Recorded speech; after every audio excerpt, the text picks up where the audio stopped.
Hey And I guys, experienced. Oh, welcome back Back how? You fucked it to up. another session. we're gonna play Dungeons and Dragons. Oh God, now we're Yes. all doing it. Yes, we can all join in on the fun right now. Can we start off this session with a recap for a point of inspiration? I don't know. I Can got you? it. I got Hooray! it. Wait. Can I do mine first just because it's so short? Sure. I can Sure. hear the pages turning. That's funny. Yeah. Because I just put it on the bottom of the week before. So this is what I wrote. Starting in a fight with zombies. Almost died. Killed the main zombie. The rest disappeared and ran away. The Amber Guard guy gave us 5 poison bolts, and Kenya took them. There's all my notes for last week. You nailed it. Wonderful. Covered it all. Those things did happen. I mean, if you need me to do a recap, I'm happy to not. Well, there was more stuff that happened. Of course. I just It thought it was happens. funny that was all that I got down during But that's the session. gist of it. Well done. Mine is a little bit short and also does broad strokes, but it has a little bit more than that. So I feel like you should also share, Emily. But Yes, it's the same. please. It's the same. It's the same. So more battle, much destruction. Oh, There shit. were several crits. A couple from Kenya, which was great. Great to have the rogue crit.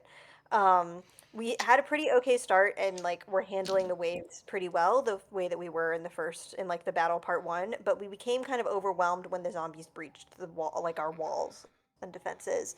And there was a point at which it seemed like the zombie leader, the sword wraith leader, kind of like got them to come behind us, and like that was the part at which the battle started to kind of like close in.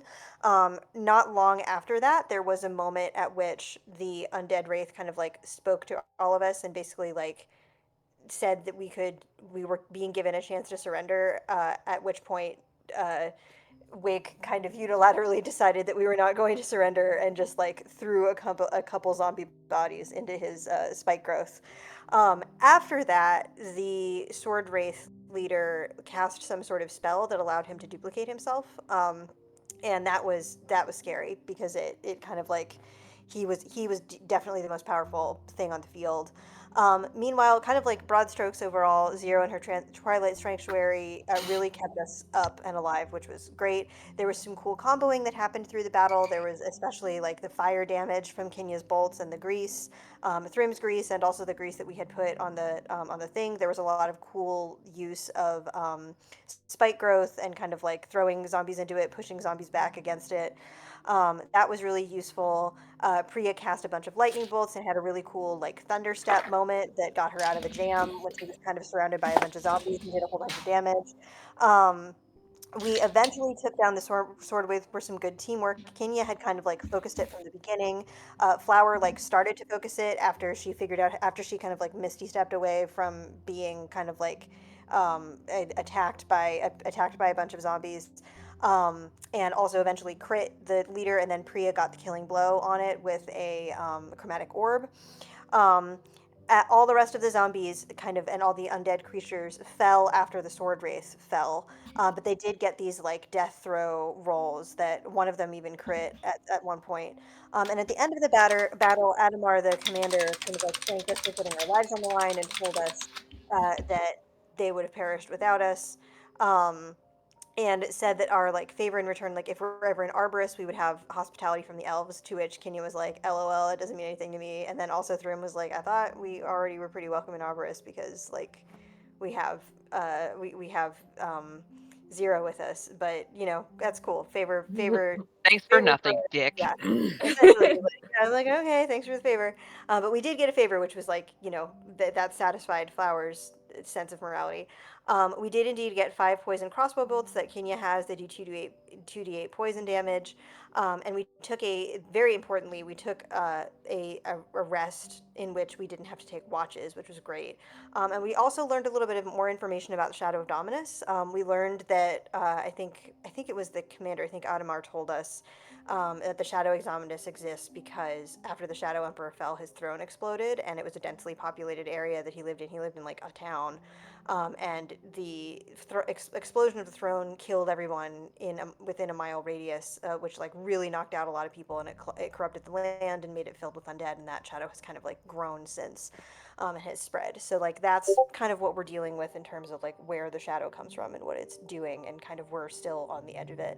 The vibe that I got at the end of the battle was like, it's cool that we survived the battle, that's great, but it's not like there seem to still be things coming out of the darkness, and as we have found, the beacons have not been lit in over 200 years. So some unsettlement is happening now that we're probably going to have to deal with going forward. Nailed it. Yes. Hooray! Yeah. Well That's the done. shortest one we've ever done. Yeah, it was mostly combat. It was last mostly time. fighting. Yeah. Well done. Take your point of inspiration. And Zira, you also get a point of inspiration for actually taking notes. Hey! Excuse me, is that like a shade? No. Take notes all the goddamn time, dick. I took notes. They were just empty. I got a point of inspiration for knowing Atlantis. Yeah, that's true. Inspiration is just random. We gotta understand that there's an inherent randomness in inspiration. There's no rhyme or Well, It I is just the expect whim. all of you to use your inspiration on me if I don't get Yeah. it. Honestly, luck with same though. Well, I'll use my inspiration for if I like sandwiches or not, but I mean, for valuable things, no. so Tracks. you have all taken a long rest, and you are now abandoning this beacon for Nestingham, with the two Oak Wardens, one of them being Adamar, and you are. It's going to take most of the day to get to Nestingham, but if you make haste, it may take like half the day. So it's up to you. How fast would you guys like to travel? At a medium pace. Okay. So I figure we shouldn't stress ourselves, but we shouldn't risk like being too slow. So let's just do standard speed. Yeah, I mean, they have some kind of reinforcements, right? So, yes, you Yeah. petitioned for reinforcements to end up in Nestingham to aid in the effort of the defense against the undead. So by this time, they should be there. But you haven't had any word if they arrive there or not. There will be one more beacon along the way to Nestingham. So for this first leg, I need a D100 from someone. Is the Oak Warden with us and that other guy? Yes. Okay. Oh, they're coming back with us. Okay. Yeah. They can't hold a beacon, just them two. They gave abandoned up, us. essentially. Yeah, everybody else fucking died. So why did we hold it? Well, we succeeded. They should just perish for their failure. I mean, they might have survived as well if we gave a shit. Yeah, Excuse me. We did a whole lot to defend that beacon. You Towards the did. end, I think they were going to die no matter what because they were going down on like one or two hits and we were getting swarmed. Anyway. So a D100 from someone, please. Oh, I got it. Hang on. Don't rush me. All right. Go faster. He said, "Don't rush him." Oh, One. sorry. Really? Seriously? Really? Yeah. Oh, one. Okay. Okay. Here we Sorry, go. guy. Gotcha. Well then, Ghost of a Shadow Emperor himself shows up. give me a moment. What are the odds? Oh no. Okay. It'll be about 4 hours of travel before you get to the next beacon. So if you have anything you guys want to talk about amongst each other, the Oak Wardens are just going to be in front, on alert, watching out for any dangers.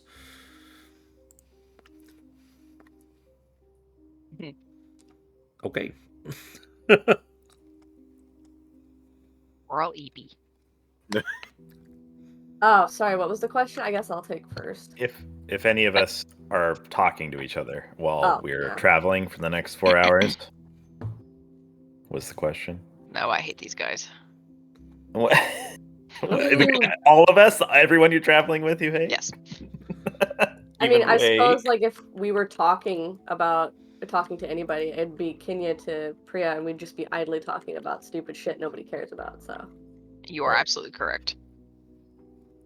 nobody but us cares about. We can assume that we are not in dead silence while we're writing. It'd be funny though. I guess. You good? Excuse me. Yeah, I'm good. Struggling. You know what? You shouldn't assume things. You know what that means. Yeah, and it makes an ass out of you. And me. Bazing. You did it. I did do it. I'm also playing a video game. But Okay. Class, can I get I'm a I'm in the middle of something. I'm in the middle of something. like not a vibe check, but can I get like, does it look like there's wildlife out here? Does it just look super depressing and dark, or does it look similar to terrain we've already been through? Well, when you looked off to your left, which is towards the east, yeah, you see a constant cloud, like gloomy cloud cover, like that. It's persistent. It covers the entirety of the Shadow of Dominus, and it does not seem to go away, and it blocks all sunlight. So, looking off to your east, you don't You mean really see much of west? anything. East, because you're traveling south. I thought east was Enduros. No. I am an idiot. I'm. You're doing your best though, and that's the important part. I just At least figured you're out cute. my Cardinals. At least she's cute.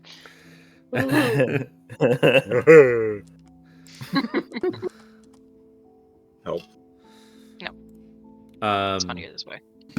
That's okay. I saw your guys' little things on the map here, and I was like, why are you guys on the map like that? Like, what happened to Echo at Shadow of Dominus? Like, I'm so confused. And then I Don't worry. realized it's just your cursor. Yeah, these are So, just our yay. bees.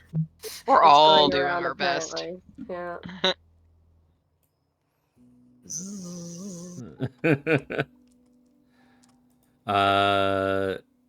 Yeah, that's. But like before, there's like 10 miles of marsh. There's like a 10-mile buffer in this, what they call the buffer marsh, before it hits the border of the Shadow of Dominus. Um, and you Did it would. look any more corrupted than it had before? Question mark. No, but there's a clear visual indication of where the corruption begins or where the corruption ends, and it becomes like just marshland. But there's like a constant low-lying fog that obscures all ground lines into the Shadow of Dominus. However, you might be able to see past this fog from the air. Oh. So it's not that it's dark necessarily; it's just foggy. Yeah, there's. I mean, it's got cloud cover. It's low light, seeing above the fog, but the fog you can't really see into the Shadow of Dominus at this time. It's like it's a constant low-lying fog.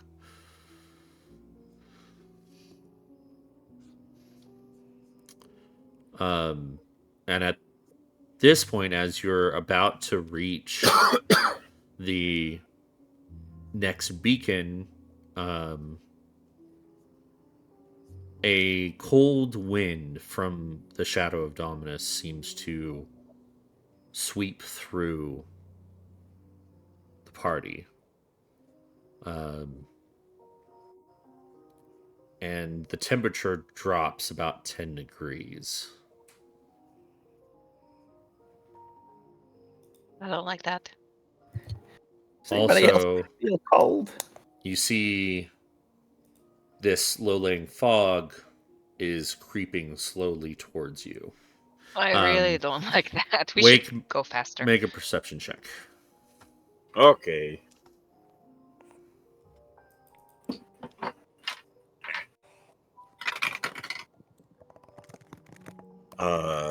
That is not stellar. That's a 15.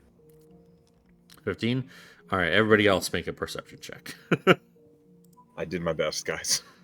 Well, it wasn't enough. That's like I gave you a chance. Now we have to roll. That's a 10. natural. Oh boy. I Okay, got okay. Thrim rolled good. I got an 8. Okay, Thrim's gonna save us here. Wow. I see stuff. All right. Well, Thrym, you're used to looking up. And as this cold front sweeps Short. through, Damn. as the cold front sweeps through, and you look to your east towards the Shadow of Dominus, you have this sight line that is just above the fog. You see helms, 2 of them. They're not side by side, but they're slowly bobbing above the fog and Did you say approaching. elms? Helms, like Oh. helmets. Gotcha. I also heard elms. I heard Um, elves, so yeah. At this point, Wake, your passive perception picks up lumbering footfalls coming from the east. Who goes there? Something big, something I can hear, even from here. Oh my god, don't yell at it. You'll grab its attention Yeah. or something. Should we go? I think so. I think that's a good idea. Do I know what this might be? Make a history check. 13.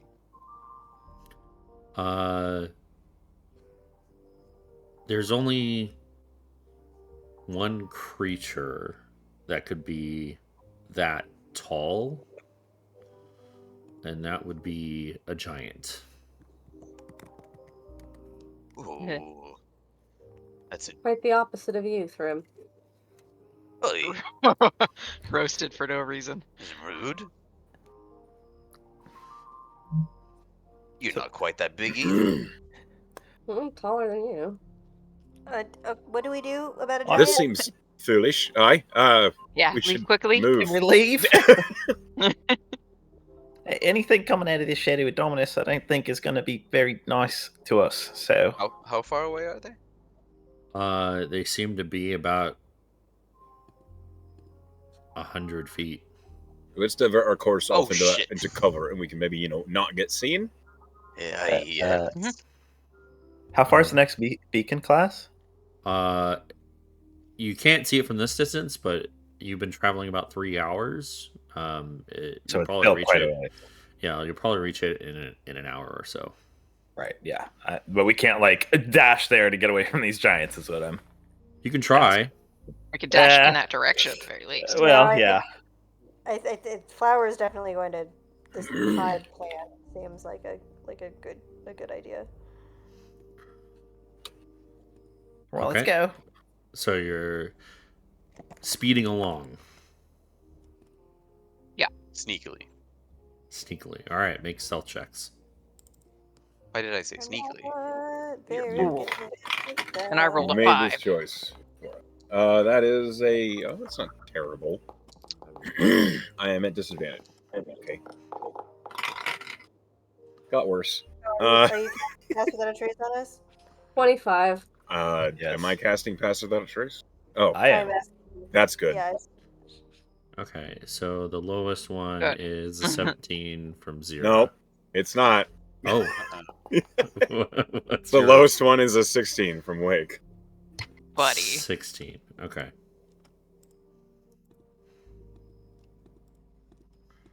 Okay. Normally, I have animal shapes for this sort of thing. Okay. You could do that. No. Oh.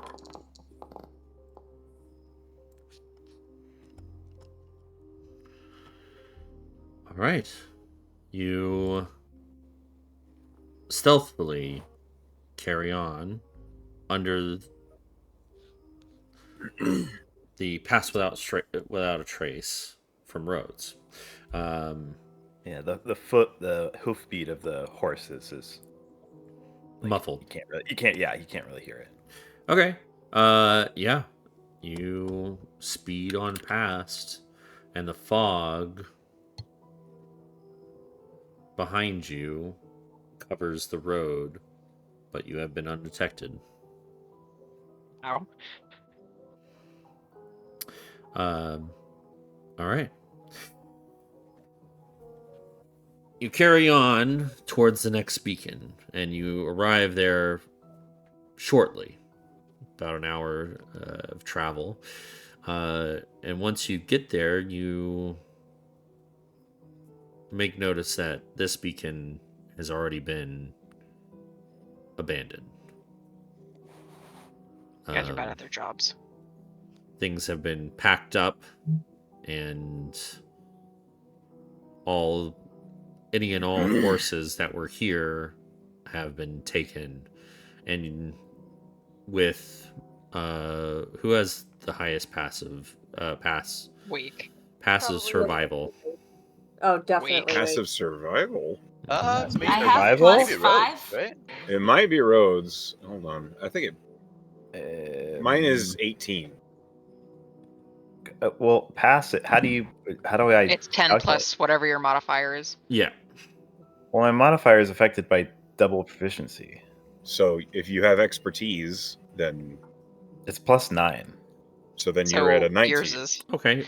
With Wake and Rhodes, you notice that there are fresh hoof tracks headed southwards towards Nessingham. All right. It looks like everybody left already. Or they turn tail. But at least, yeah. They've probably But been we- recalled, actually. It looks like everything got packed up though, so they must have had time to escape. After the beacon was it, they probably got a message from Nestingham. And they had Are much Silver more still time going? to react. Yeah. That is the main outpost here on the border. Besides Aegis, of course. But this Nestingham is the closest to the border in terms of distance wise.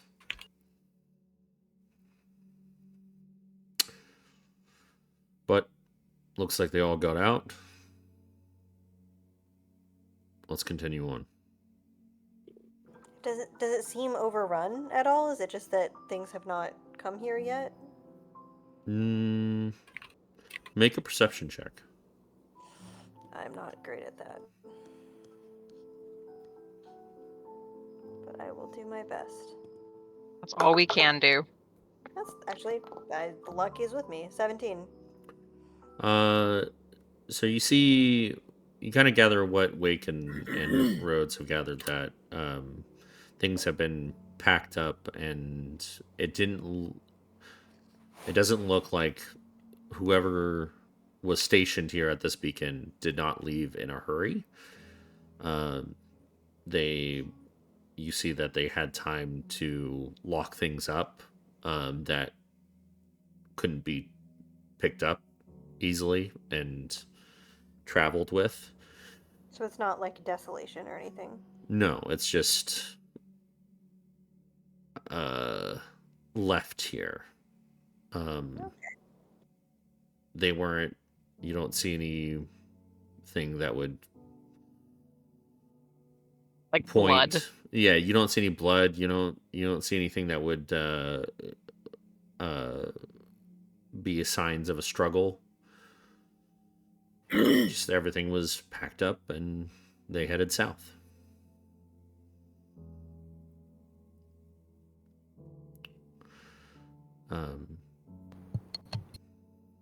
With that, I think we should follow them.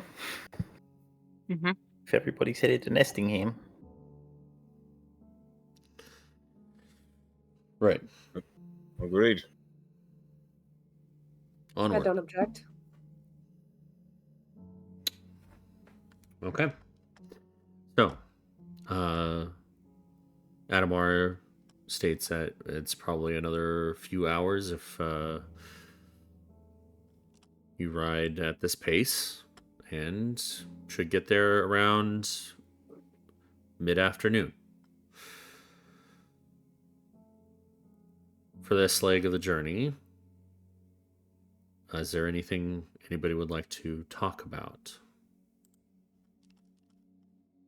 Have any of you ever fought a giant before? Seen them. I haven't fought them. Oh, many giants. I've had an argument with one before, but not physically, no. I'm gonna insight check Thrym. I believe that Zero would argue with anyone. Oh yeah, I don't need to insight check that. Hey Thrym, that's a 23. Yeah, Thrym is lying his ass off. Yeah, I thought so. How many giants? Hey, Okay, sure. Class, what kind of giants are in the elemental plane of Earth? Would Rhodes have seen one there? Fire. Well, sometimes a fire giant would cross over from the fire plane. Okay. I would expect stone giants. Yeah, stone giants are I imagine pretty common. Priya's seen storm giants. Yes. Do you think he saw any? Yeah, probably. Okay. Stone giants. Would you would have Thrym seen. have actually seen any giants? More half giants. Goliath. There is a few tribes that stay outside, like at higher elevations on the mountains of Stillhelm. Yeah. So in true like exaggeration fashion, he would just refer to them as giants and Yes. pretend he meant Sure. Actually, you would have noticed the accent of Audric. He quite obviously had an accent from one of the tribes of Goliath and Steelhelm. He's a local. Mm-hmm.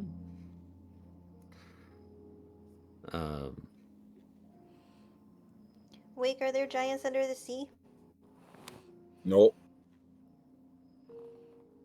Not that I know of, anyway. At least not of people form. There's obviously massive sea creatures, but I've not seen specifically a giant. It would be kind of funny to see something that big swimming around like a person does. I think it'd be fucking terrifying. Priya, there are giants in the air, right? Oh, My yes, friend of course, there's storm giants. Oh, that must be it. My friend Puck told me a story about a human from the prime material that planted some beans. And then he like had to way up into the sky all the way until he got to the elemental plane of air, and there were giants up there. No, Well, that's that fake sounds news. like bullshit. That definitely never happens. You can't just reach the elemental plane of air by going up high. Wait, that actually sounds kind of interesting. Like, how did he get in the air? I mean, it's just a story. It was something about magic beans. I mean, I think the moral of the story is to not trust a trickster, which is, typically the moral of most stories in the Feywild. But it's still a fun story. Adamar pipes up. I think I've actually heard that story when I was a kid. Must be a story from the Prime material too. Sure. Sounds like poppycock. I believe his name was. I believe the guy that bought the magic beans was Jacques or something. Yeah. Throw popcorn at you, class. Jacques. Jacques the Viper? Yeah. No. Oh. Well, I've never fought a giant, but I did see one in the elemental plane, just sort of lumbering about. Yeah. They Maybe had that giant would have been nice to us if we had just stopped to ask. Did he have rocks on him? sort of rock-like, yes. Probably some trees were growing on him too. Wow. Yeah. So that's what you meant by lumbering. Yeah. Oh, I didn't, but that's a good one. Sorry. All right. The rest of your travel happens with no trouble. And No trouble. as you come around the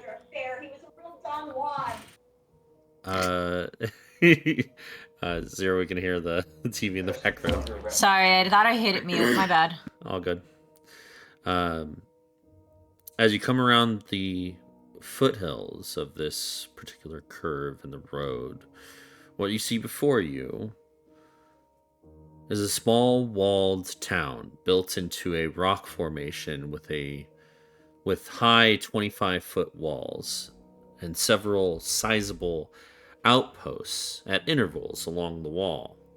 You can see the streets of Nestingham seem to switch back up the sides of this rock formation until the incline becomes too steep to build up.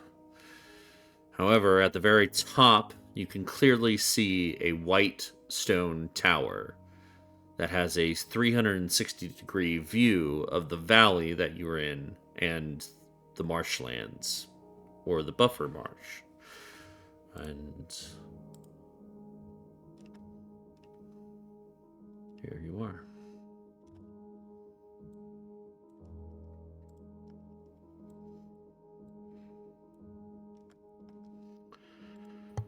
Wow. Wonder why they built on the mound instead of around it. Probably for the vantage point, right? It's just nice being up. Maybe the ground isn't stable enough to build on. It's pretty watery out here. Oh my god, the ground What's is wrong with water? haunted, so they had to build up. Oh. I guess that makes sense. Is generally less haunted. I don't know, I was just making something up. It could have fooled me. Did actually. Perhaps ghosts get tired if they have to fly too far. I believe it. Or it's like zombies, and they don't want the zombies to come out of the ground. Well, I guess we could ask some locals. Why they built their place the way they did? There probably was some thought. There must have been some thought put into it. Class, is there any sign of struggle or undead attacks? From this distance, and as you approach, you don't see like signs, like super apparent signs of it's not overrun. No.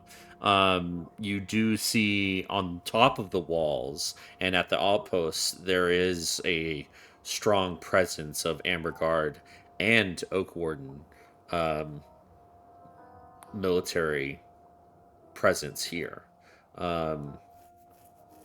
It seems almost a little too much. So from this distance, you can assume that your petition was approved and the reinforcements have since arrived. You see a lot at the top of the wall. You see a lot of movement from both Amberguard and Oak Warden, setting up, siege weapons, trebuchets to toss large boulders over the wall towards the buffer marsh. And as you get to the gates, you see there's like it's like a big metal like gate that pulls upwards. I don't know what, I forgot the word, what they call it. A portcullis, yes. But as Adamar makes himself known and they recognize Adamar, the guards at the gate begin to pull the gate open, to pull the gate up so you can enter. And as you pass through the gates of Nestingham, this town's purpose here at the eastern edge of Enderos becomes clear. Nestingham is a small military outpost, as well as a mine. A mine for what? It's unclear, but you do see evidence. You do see evidence of mining equipment passing by on carts pulled by donkeys. Another thing you would immediately notice is the presence of more Oak Wardens. It would seem that Nestingham is a joint operation between Enderos and Arborus.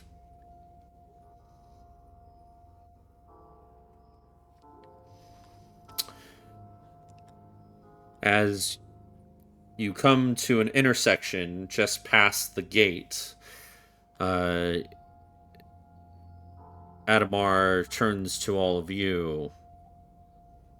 Thanks again for what you did back there. It was our pleasure. Nah. It's what we do.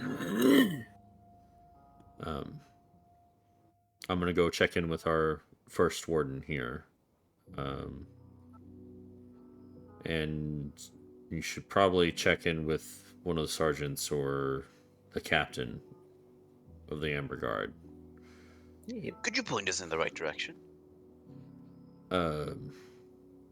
Yeah. And he points down the street, going the opposite way of where he is headed. Away from me. But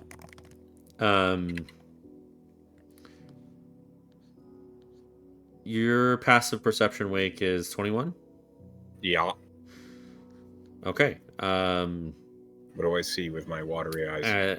As you look down that street, you see a tall figure approaching you. And actually, everybody else would probably see a familiar figure approaching you with purpose.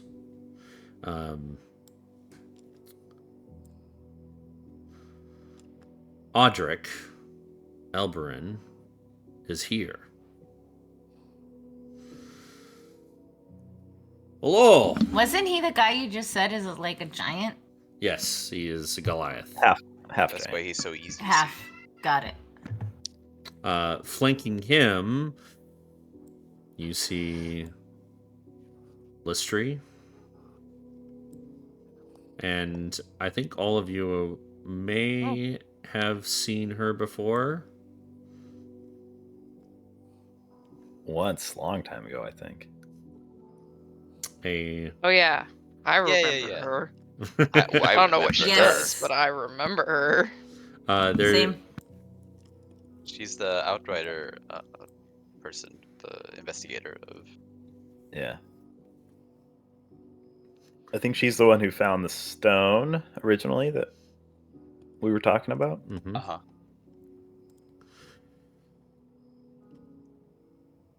Hello.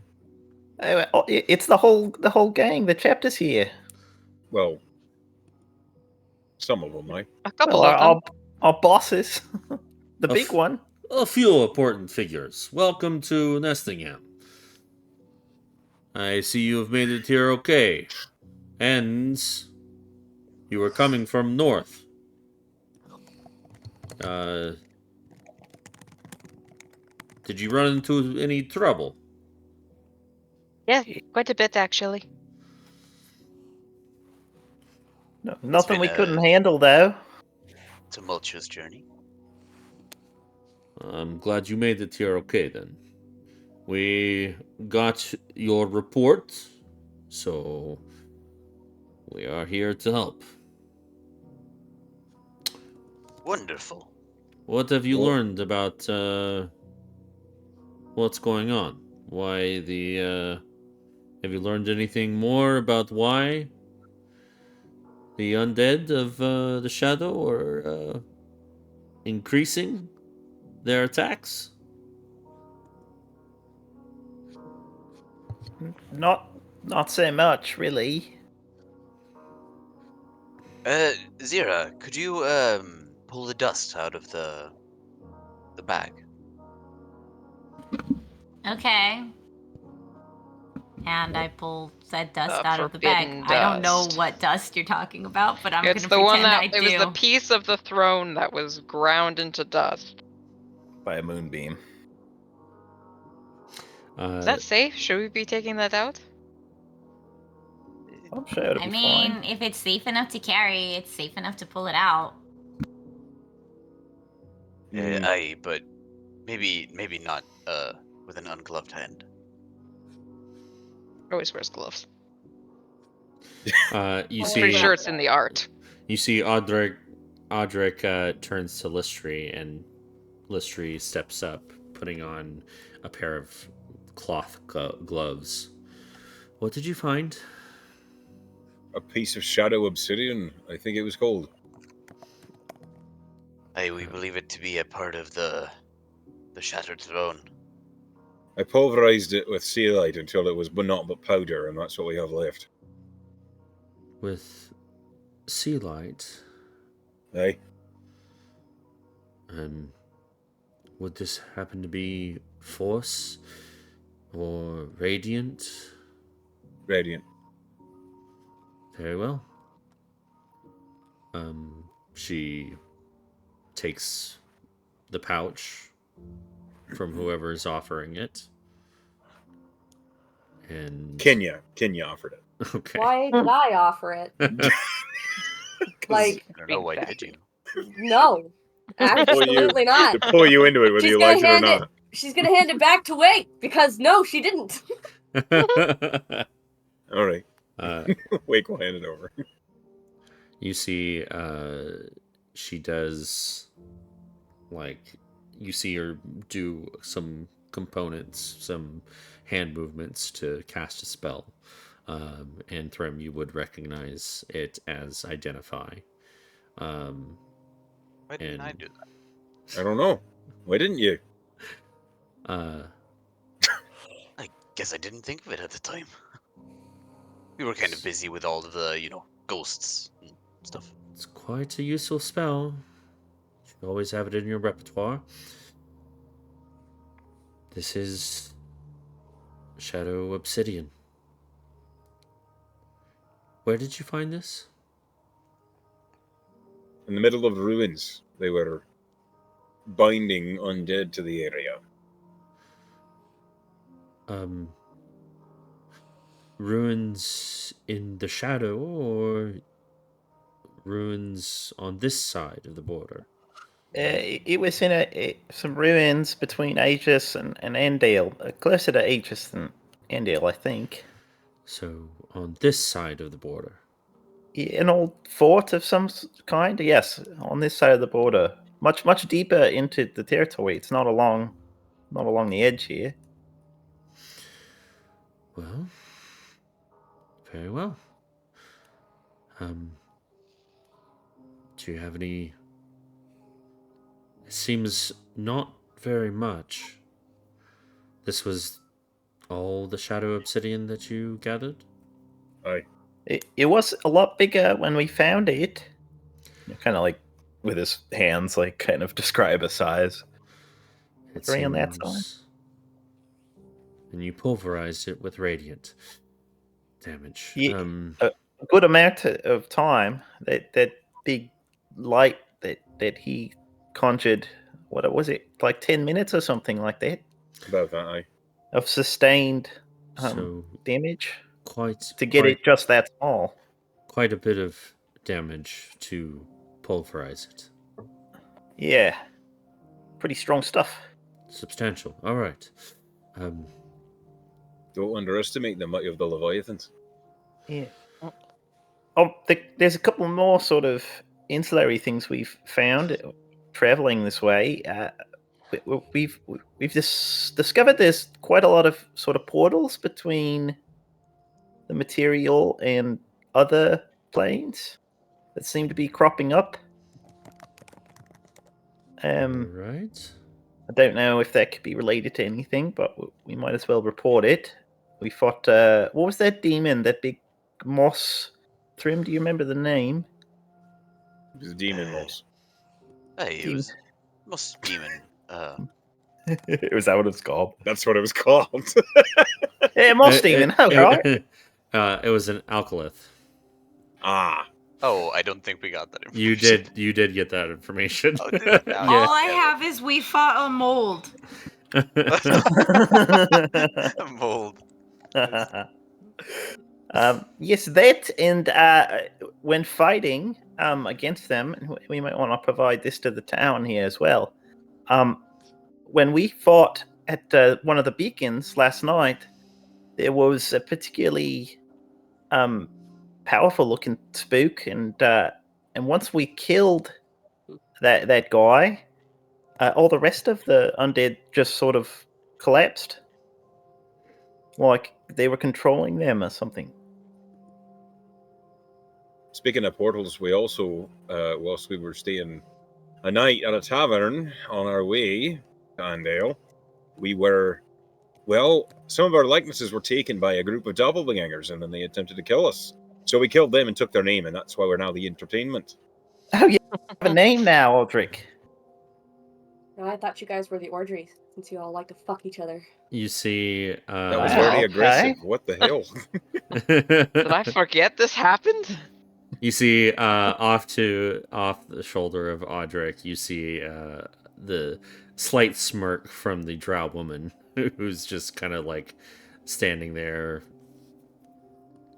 sharpening, like picking at her nails and arms crossed. And we also picked cool up this girl stuff. Yeah, cool girl stuff. He's serving cool cunt. girl stuff. I don't know. Stop! God, I fucking hate it every time. Does it? At least you fucking use it right. Sorry, class. Go on. I have a question. I don't think we've told them that Kenya was traveling with us, and Kenya's not part of the syndicate. He's just here now. Kenya just backs behind the rest of the group, forgetting that she... No. For this, I need that image to be like, Wake pulls out the bag of powder, puts it in the stranger's hands. The stranger gets mad at him and shoves it back, and then he hands it to them. They recognize. Yeah, she was there for the She was there for a little bit. So, oh yeah. At the very beginning. That's mm-hmm. Yeah, also, Kenya kind of showed up along the way. Also, well, it's good to have you back, Kenya. She grins.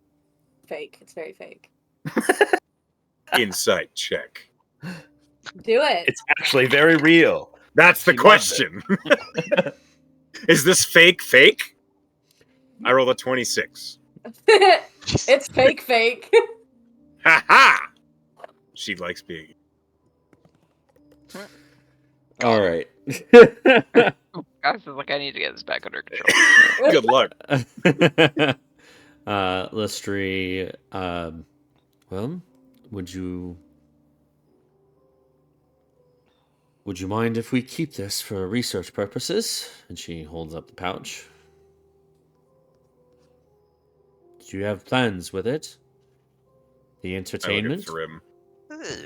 Well, we were just gonna hand it over, but I could think of many fun things you could do with it. Then here you are. And she'll hand back the pouch. Oh, interesting. Wait, you have an idea for that? I thought we were just... Okay. I mean, if we're ever surrounded by zombies, we could just throw out the powder, right? Like it's they chicken would be drawn feed. to it, and we could run. I think it might make them more powerful. I think that's the worst idea I've heard in a while. If you recall... I think giving them the cursed powder is a good idea, Thrim.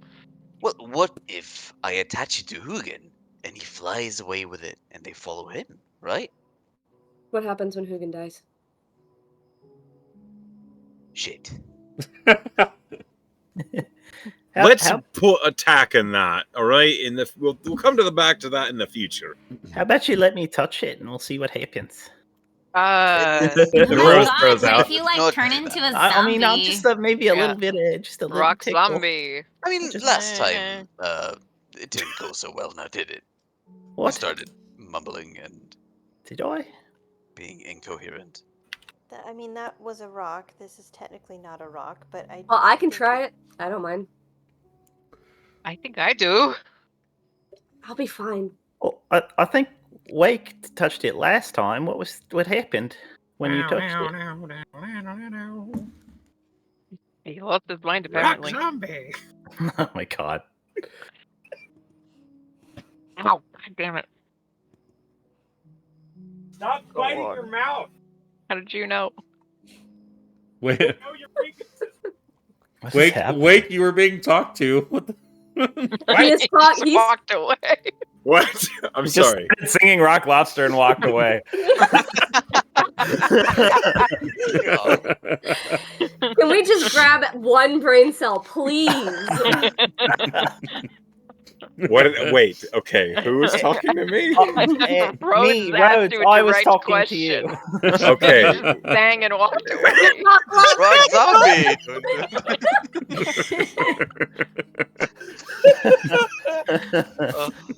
Are we okay today? Good lord! I think we just all need to take a deep breath and recenter. Fish man. I don't think I've ever seen all of you so ADHD Feral. before today. This is Yeah, my everybody reality as a recenter. player, apparently. Sorry. What did you say to me? Last time when we encountered that obsidian, you touched it and I think it had an effect on you. But what sort of effect did it have? How can I describe this? Like, it felt awful, if I recall. Yeah. It felt. Well, you're kind of the only person that would probably know this, but it felt like you got a shot of what the Shadowfell feels like. It shocked your system a little Gotcha. bit. Wake would reply. The moment I touched it, I felt as though every moment of happiness I'd ever known was suddenly gone. And I felt just the most powerful anguish I'd ever known in my life. And I've known some pretty dark moments. Okay. Well, it's not a rock anymore. So maybe it's not as concentrated. Yeah. Do a line of it. I'll just fucking snort a line of it. I would No, I'm recommend kidding. I'm kidding. you brace yourself. Okay. All right. So we're doing this. She puts out her left arm, since it's not her good one, and she just I guess sprinkle some on me. Not much. Are you sure? I'm positive. We got to figure out how to use this somehow. We can't let them have it. All right. Rim shakes a little bit out of the bag. Just a little coffee few spoon. Specks of dust. A little Okay. salt the bird.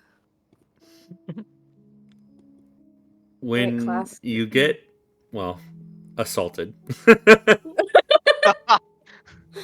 He's part of the problem. He's not part of the solution. You're supposed to be reading this off to me, This is not in fucking making me laugh. character.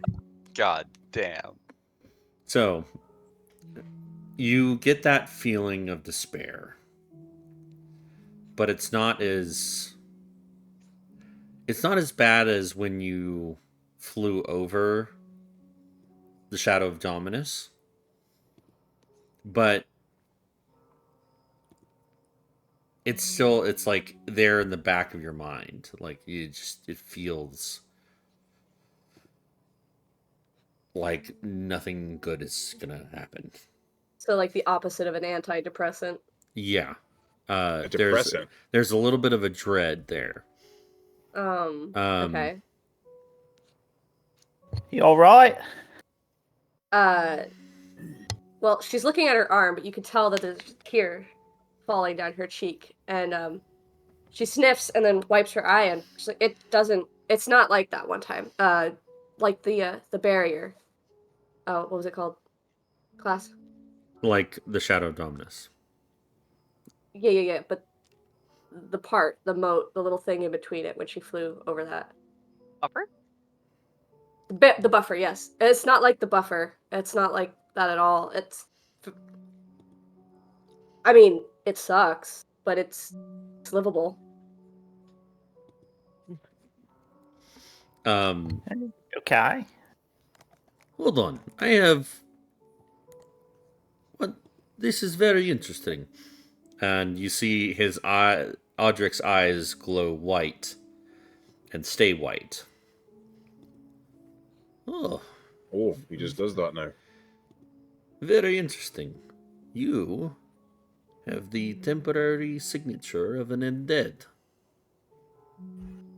But she's alive, right?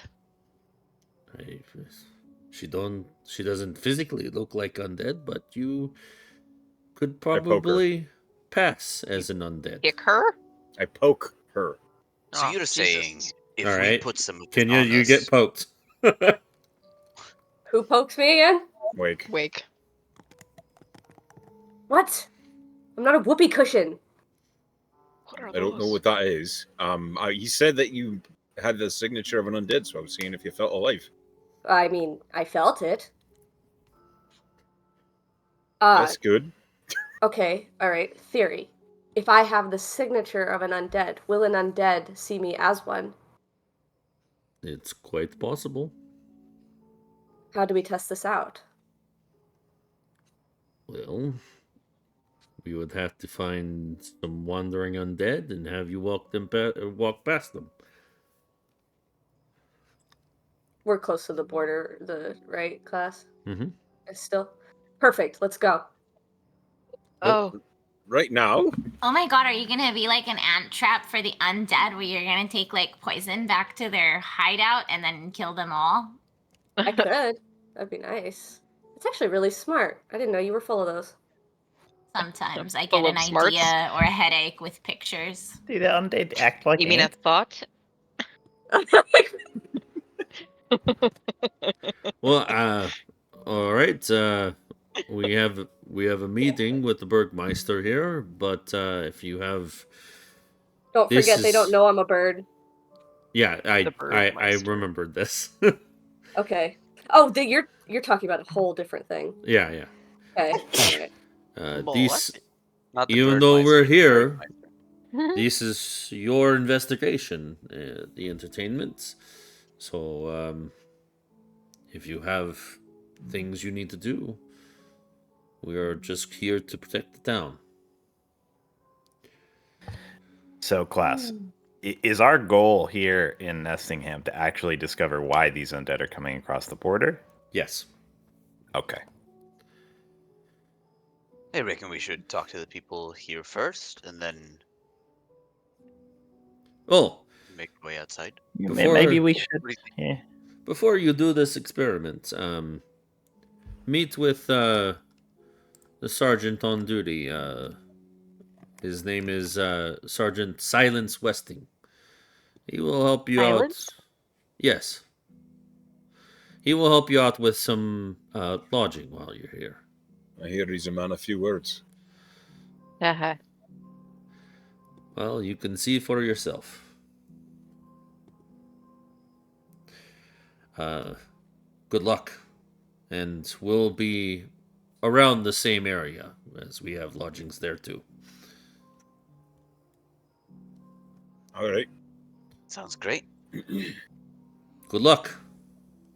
Yeah, good luck. Yeah, thank you. All right. And they head on down the street. So, what is your plan? Imagine having a plan. Let's go find our lodgings first. And you said it was captain, like the silent guy? Sergeant Silence. Or sergeant. Silence Westing. Okay. Yeah. There is like an outpost or a guard post pretty like right next to you as you look around. Okay. You could probably ask one of the Amber Guard there if where Sergeant Silence is. Yeah. Okay. Well, yeah, I think we should check in with Sergeant Silence, and then we can go talk to the captain and find out if they've done any sort of expeditions into the Shadow of Dominus themselves and what they know. Yeah. It's not a bad start. Then we'll do our own thing, I guess. There hasn't been any. I kind of expected that there would be incursions now, that there would be difficulties, but I guess we had maybe days off. Maybe there has been, but it's still daytime, so at night maybe it gets worse. If we have the opportunity, we should find out what is commonplace. You know, what happens every time whenever they get an incursion. I think our best bet of finding that out is talking to this Sergeant Westing. Yeah. If we can get a word out of him. Let's go sort out our gear and where we're going to stay first. And, yeah. Rhodes will go over to the guardhouse and ask around for the silent guy. Yeah, you catch one of the guards who, in passing, who's working on taking some provisions up to one of the posts on top of the wall. Oh yeah, Sergeant Westing is in that guardhouse. Yeah. Oh, okay, thank you very much. Go for it. I will. Thank you. And he rushes off towards a set of stairs, and you head inside the guardhouse. It is quite busy here.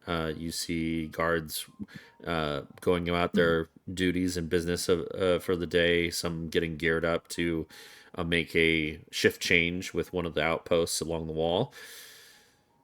And you see kind of standing there talking to one of the guards, and before sending him off, you see you've seen a sergeant of the Amber Guard.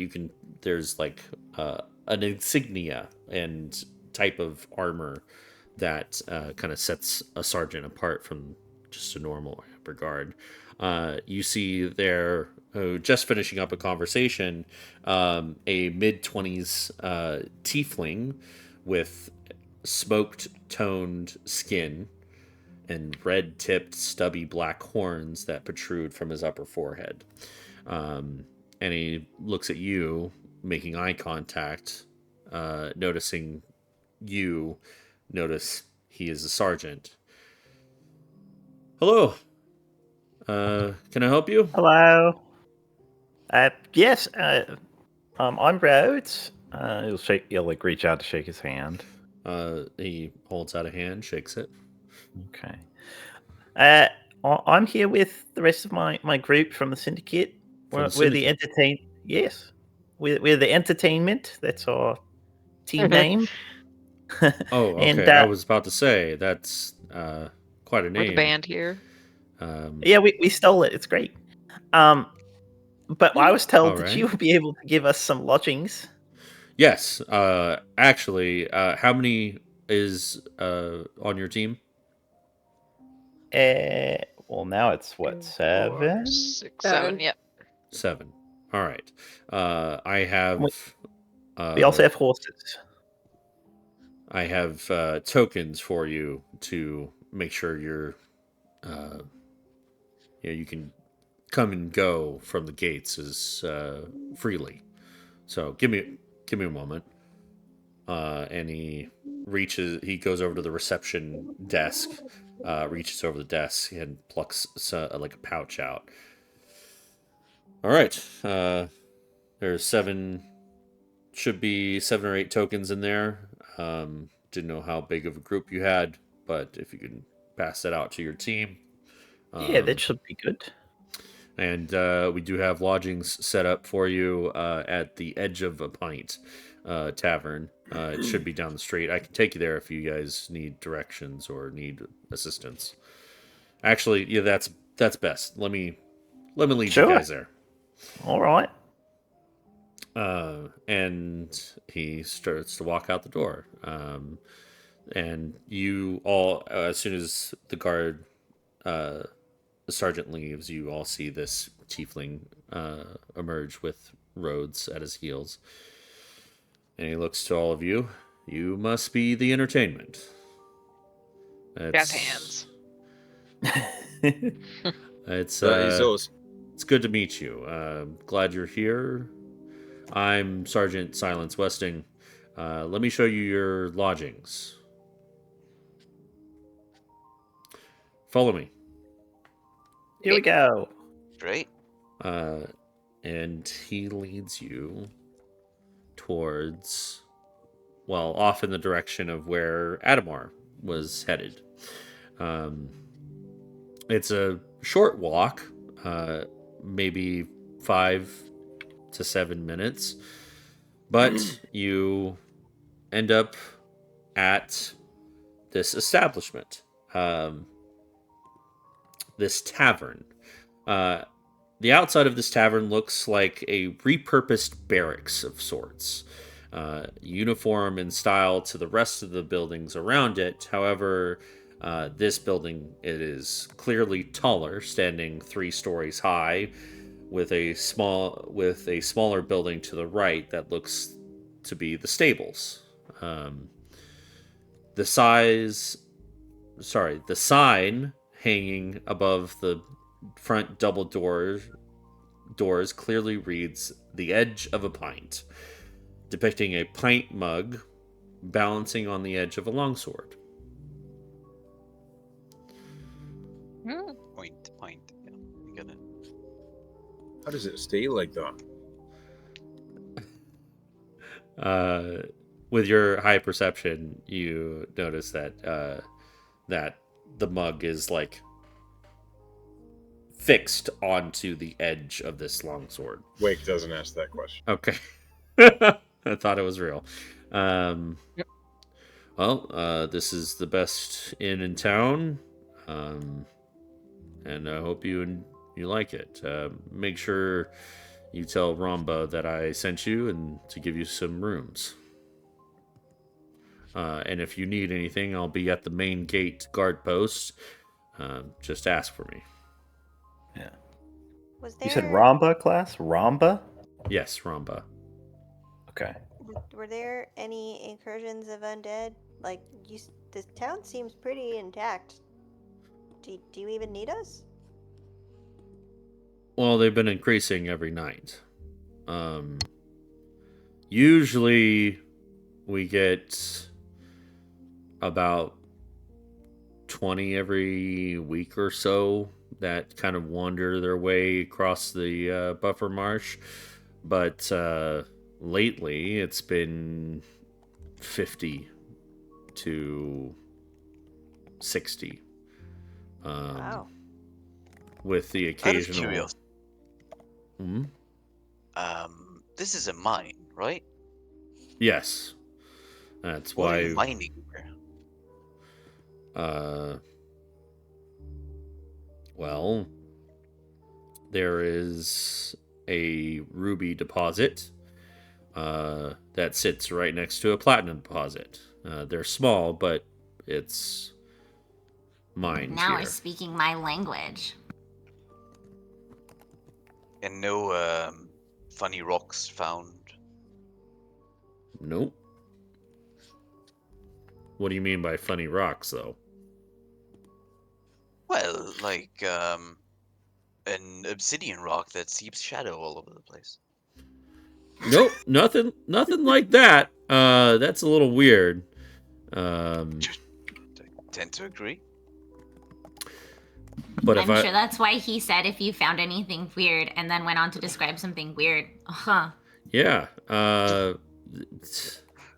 It's pretty weird. If I ever see anything like that, I will. I mean, you deal with zombies on a daily basis. Surely you see weird every day. I mean, that's kind of the norm here. We protect the town, protect the assets, protect the mine. All right. So, well,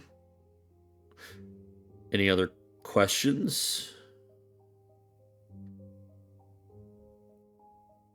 Do you have any theories about why the undead are disturbed the way that they are? Clearly, you're used to having some incursions more than most people because you live so close. But the rumor going around the scuttlebutt is that there is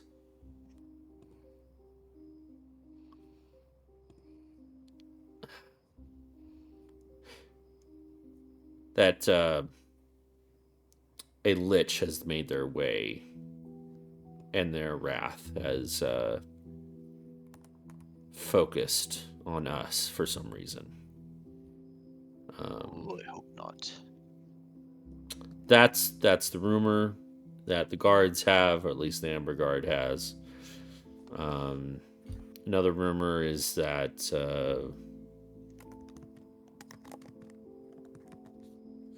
well, it's an attack, an indirect attack from Umbra, the Nithian nation on the other side of the Shadow of Dominus. And have they shown hostility to you before? No, they keep to themselves. They seem pretty content on continuing their tyrannical reign on their own people. So, what would be the point of attacking Indaros? Well, my personal theory is that there is somehow a loyal survivor of the Emperor that has built up enough power to make a go of the border.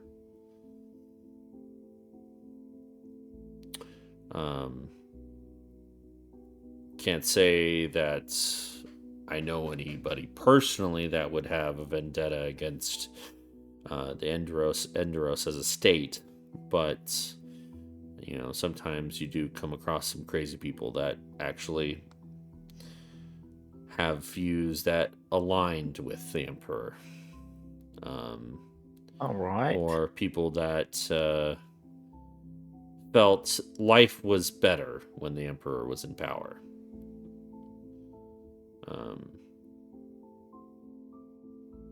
You know, crazy people. Why would people think that? What was life like? I wasn't here then. Well, I mean, life. I'm from the history lessons that I've had. Life was pretty divided amongst, you know, people who could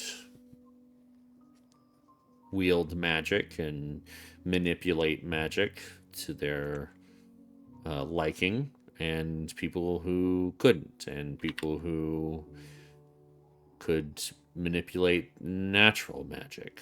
there was a disparity between the two, and the people that could wield magic were in power. And when you have powerful spellcasters like the people who were loyal and under the Emperor's protection, the people who don't really wield magic, there's not much you can do or say against a fireball to the face.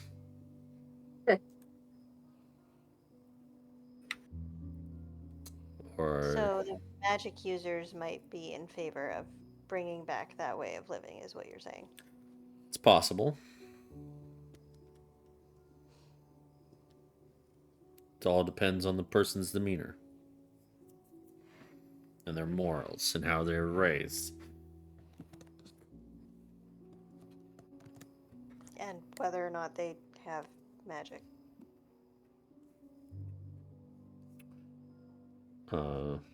Yeah.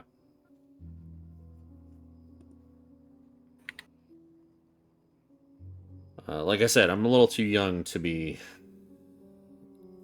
saying that I remember the times before the Emperor, but I have had an education in Emberhaven that told the story of the Emperor and how the times were pretty divided between people who couldn't do magic and people who could.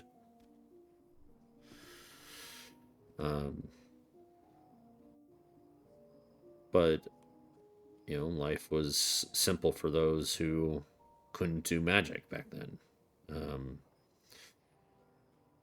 The lessons I learned was that it was go to work every day. You got an allowance or a paycheck. Even though it was meager, it was consistent. And it was steady, a predictable lifestyle.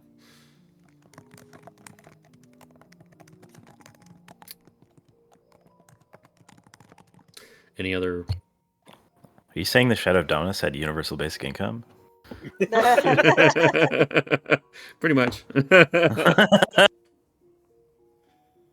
Time to move. Well, it's dead now. Shit. And I think that'll be it. Okay. Yeah, just speak to Ramba. She's great. Can't miss her. Good to have you here. Thanks very much. We'll be seeing you around. Yeah. See you around. And he takes off.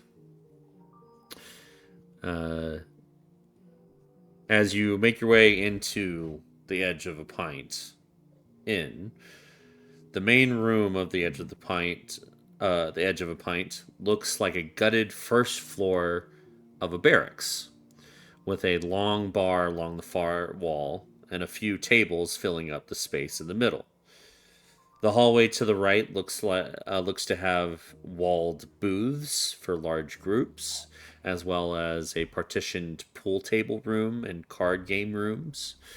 The hallway to the left is curtained off, but you can smell roasting meats wafting through the curtain. Finally, to your immediate left and right are two sets of stairs leading up to a second floor and what you can assume a third floor as well. And there, behind the bar, as you all enter, "Oh, hello, dears! How are ya? Welcome to the Edge of a Pint. I'm Romba. How can I help you?"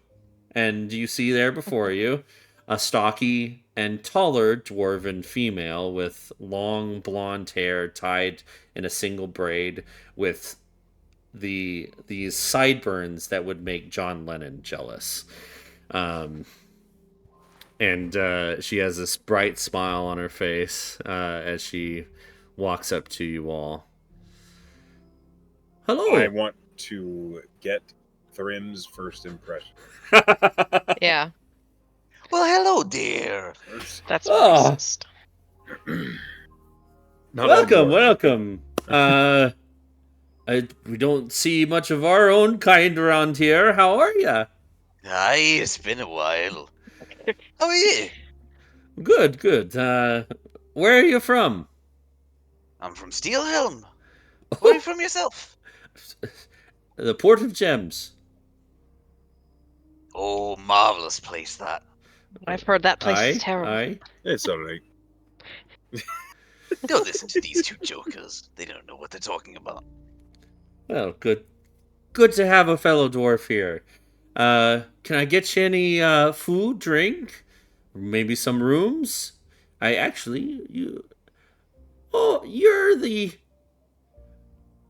the syndicate group that need rooms, don't you? That's That us. we are. You look upon the entertainment. The entertainment. Are you providing entertainment here tonight? No. Perhaps. Thrym looks around. No. No, but we do provide killer entertainment for enemies. Kenya says no, and Flower is like actively reaching for her flute, and as she says no, Flower just sort of just like slowly looks around. Oh. Maybe not too I guess we're not doing that. Well then, have a seat. It's after lunch, but I think I can whip something up. We're getting prepared for dinner. How's roast beef sandwiches for y'all? Oh, yes. You know, Sure. that sounds excellent. Perfect. I'm and happy with that. Maybe a pint to go with it to wash it down. Well, that's where the name comes from. You got it. Have any specialties from the homeland, would you? Oh, I do. I get them special shipped. Get what? Let me serve you up some good old dwarven pints. Sounds good. One for everyone. Righto. All right. You know, I'm not a dwarf. Oh, everybody's a dwarf when they're drinking. Come on. I just wanted to make sure that was clear. I didn't know if it was like. Oh, it's clear, dearie. It's clear. After a couple, you'll feel like a true dwarf. It'll put hair on that chest. Wake like you could use kind of. Wake like kind of subconsciously puts his hand on his chest and he's like, "I don't want hair." Will they put hair on my head? Oh, it's a figure of speech. You'll get it. Slow his swim speed. It won't actually put hair on your chest unless you're a dwarf like me. I'm right, trying to picture Zira her chest immediately thinks about her chest being hairy. I think everyone did.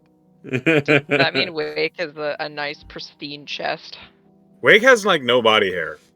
He's a water genocide. He doesn't He's like really a have any fish. hair He's anywhere. aerodynamic. It's so funny because he's Hydrodynamic. drawn with a beard. He has facial hair, just none anywhere else. It's nothing below the chin. Yeah, It's literally. But all armpit hair. baby butt smooth. Ramba gives you a hair? bright I hate smile and that we're putting it that way. heads off towards the kitchen to get you guys sandwiches. And, What about down south? Oh my god. Oh, God. We're still there. Okay. You Well, guys live together. You can have that conversation later. They'll have it here, they'll Yeah, have it there, you can they'll role have play it anywhere out and later. want it. But it's not funny where other people can't be annoyed by it. It's true. That's the only form of enjoyment. Is just Gotcha. I don't know if it's annoyance. Just cringe. So, do you grab like one of the tables here in the main room, or like a walled-off booth to have some privacy? Maybe check out some of the game rooms. Where do you guys sit? Game rooms? Yeah. Game rooms. You got an arcade. They have pinball. I hope they have pinball. No, I described there was like a pool table room and some card game rooms. Yeah, can you go that way? Okay. So Kenya goes off to one of the game rooms. Which you go to the pool table, or No, I go to the card games. Card games. Okay. If you could cheat, right? There are some off-duty Amber Guard playing a game of what is essentially Texas Hold'em. They're playing for copper, and they see you enter. Hey, you want to join? Sure. All What's right. the current wager? Well, big blind is 2 copper, small blind is 1, and max bet is 5. Jesus, He sets down 5 gold. Oh, all right. Big spender. You want to break that up into coppers? Nah. These cards do not want to blow. What? They should have had a lower max then. Yeah. Well, we're playing for coppers. I don't think we're gonna go for gold. Why, are you afraid you're gonna lose? Oh. Make a persuasion. Make an intimidation check. We know what she's doing. I'll do a reroll if I have to. There's no persuading here. Let's see. How about a 15? 15. Pretty good. Yeah, I got a 14 for a +1. So it's like right at that even. The guy who's like shuffling the cards right now. All right, we'll play a couple hands of gold. Come on, man. Let's Awesome. let's see what she's got. All right. Fucking jeez. What is everybody else doing while Kenya is playing this game? That's a good question. Well, we're getting food and drink. Yep. So Yeah, I think I'm looking for a seat for sandwiches. Okay. Yeah. Yeah, Is there a for window royals. that looks out? Yeah, there's plenty of windows. Like Is there a window each- that looks out over the shadow of Dominus? You would probably have to go up to like the 3rd floor to look over the buildings. The way that the edge of a pint sits, it's up against one of the rock walls of this formation that it's built into. And like the front of the establishment looks out towards the shadow of Dominus, but there's buildings in the way. Gotcha. I mean, is there a seating area on the top floor? I mean, you would have to go up there. Do you head up to the 3rd floor? Yeah, I think he's got a mug of beer and he's just kind of wandering. Okay. He's just wander up the stairs. You get up to the 3rd floor and you see a couple large windows at the top of the stairs that overlook the rooftops towards and over the wall towards the shadow of Dominus. Okay. Is there a chair or anything? Yeah, there's a little like a little like 2-person seating area next to one of the windows. Okay. Yeah, Rhodes will take a seat next to the window, and he's just gonna kind of look out over the landscape and kind of take it in. Okay. Yeah. It's a pretty gloomy sight, the Shadow of Dominus. It's just constant cloud covered, and you see well, at this height you can actually probably see over the fog that kind of permeates persistently over like the marshland. And make a perception check. Okay. Yeah, I think he's kind of fascinated with this area. Oh, that's pretty good. You can see pretty far past this fog.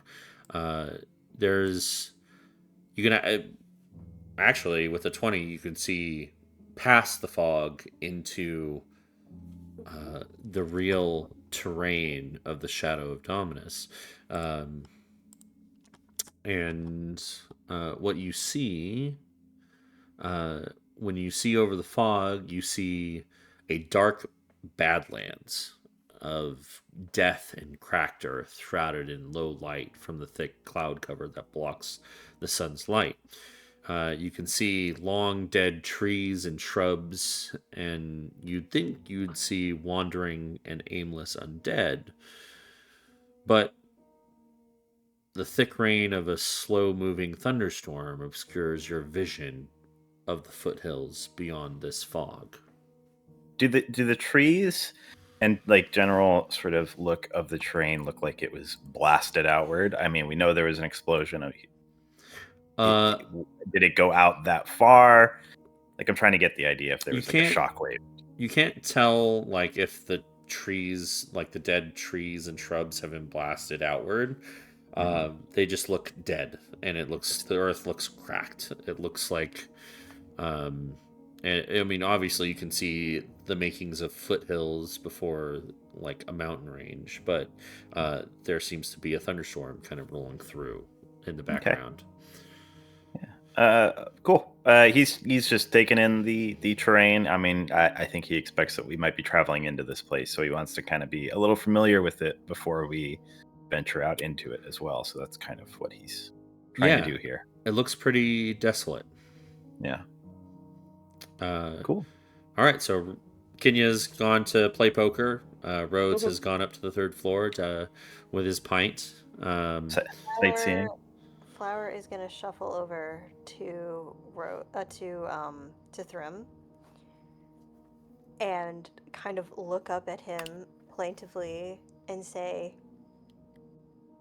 "Is this a good time to ask you to help me with that spell from your book that you summon Hugin with?"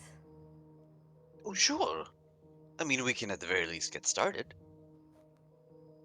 She happy nodding. She gets her book of shadows out, at which interestingly, like every time she pulls it out, seems like it has more moss on it. It's alkylith again. little wildflowers growing on it. Yeah. That's beautiful. Mine doesn't do that. I think it's because Seneschal, it's like the Feywild, you know, it's the Seelie side of the Feywild kind of creeping in. Seneschal has really good gardens. I would love to visit it sometime. They're really beautiful. Her little sister keeps them, and she is one of my friends in the Feywild. She doesn't talk very much, but she taught me everything I know about gardening. She will flip open to a page and say, "Okay, I don't think I know magic the same way that you know magic, but maybe if I copy it down, it'll work and it'll translate." I mean, that's a good way of starting, I suppose. What kind of familiar are you looking for? Oh my gosh, do I have to know what I'm looking for? Did you know what you were looking for when you got Hugin? I mean, not necessarily. You can also just reach out and feel and see who accepts you back. But I had a rough idea. So you knew A concept of an idea. You knew you were looking for a raven. I wanted something to enhance my abilities at range. What does that mean? Well, see, I can use Hugin and see through him. I can also channel my spells through him. Hugin can cast spells for you? Aye. That's cool. I think I mostly just want, you know, another friend would be good to have. Well, that sounds lovely. Thrym picks up his spell book and kind of turns to the page that has the Find Familiar spell. Right, so this is the spell I cast to find Hugin. Okay, what kind of stuff? Is it like a rich? What kind of thing do you have to do and say? Right. So there's some words that you can see scribbled down here that you do have to um say. And there are a few materials. I can provide you with those. I have an extra set. What kind of materials? Oh, just some charcoal, incense, some herbs. Wow. Okay, so it's complicated. There's like magic in the stuff. Okay, yeah, show me. All right. Mechanically, it says the rules are that it takes 2 hours to transcribe. Like I can basically transcribe any ritual spell with a ritual tag, but it takes 2 hours and costs 50 gold of like rare ink and materials. So I don't know exactly. Like I think you as a wizard probably have some of that. So if you're willing to like split that with me, I'm happy to like reimburse you for the gold. Yeah, I could do that. Yeah, that can happen. Cool, rad. So Flower is spending the next 2 hours or however long Thrym will let her pour over his book, like learning how to cast this spell. Okay. Thrym will be like a little bit uncomfortable just not holding the book or like having the book in its possession, but it will still be like I accommodating. mean, if Flower is allowed to notice that, um, she'll be like, "Do you want to hold it up for me, and I'll just copy it this way?" No, no, no. It's no concern. You seem a He little. says, very concerned. You seem a little concerned. It's just it's a very precious thing to me. Oh, it makes sense. And so, if you don't have your book, does that mean you can't do magic? I can do some magic. Um, I just can't do all my magic. What I That's still remember, I can cast, but that's scary. I'll make sure. Flower will make sure that like nothing spills on it while we're doing this. I'm trying to see if there's anything. I don't think she has anything. I think she could maybe like druid craft like a line of flowers around, like a protective line of flowers around all like the space that they're working in. Be like, don't cross this line. And she takes the protection of this book very seriously as she kind of learns to scribble the correct stuff in the book. that will Okay. put Thrym slightly at ease. Only slightly. All right. So Flower and Thrym are doing nerdy stuff. Priya. Wow. I'm gonna give the nerds a wedgie. Priya, Wake, Zira. What are you two doing here? 3. Or 3, sorry. I already told you I'm giving them a wedgie. I kid. She stays out of trouble. I don't have a particular desire for her. She eats meat and enjoys it. Yeah, I sit near Thrym and Flower, listen to them learn their stuff or whatever, but I'm happily eating my sandwich just near people. Yeah, I think this is fairly idle time for Wake as well. Okay. I will say, Wake, that so the pool table is set up to like already like just pick up a cue and play. There is it kind of looks like a similar but smaller version of a game that from your neck of the woods, where you had to hit certain colored like snail shells through apparatuses and like it looks very similar to a game where you come from. Okay.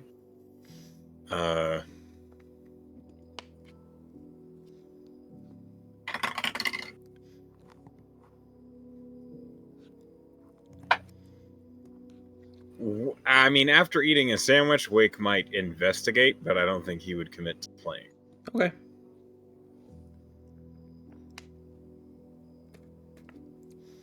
All right. Kenya, we're gonna do some rollies. All right. What am I rolling?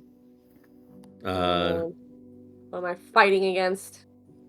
well, there's 3 others at the table, so I'm gonna roll 3d20, and you have to be the highest out of the 4 rolls, including This isn't gonna happen. Okay. All right, let's go. I will say you have lucky, right? Yeah. You can use lucky on this roll, and you can cheat if you want to. Let's But say, it- can I do totally some should. sleight of hand shit? Because that'll definitely boost it.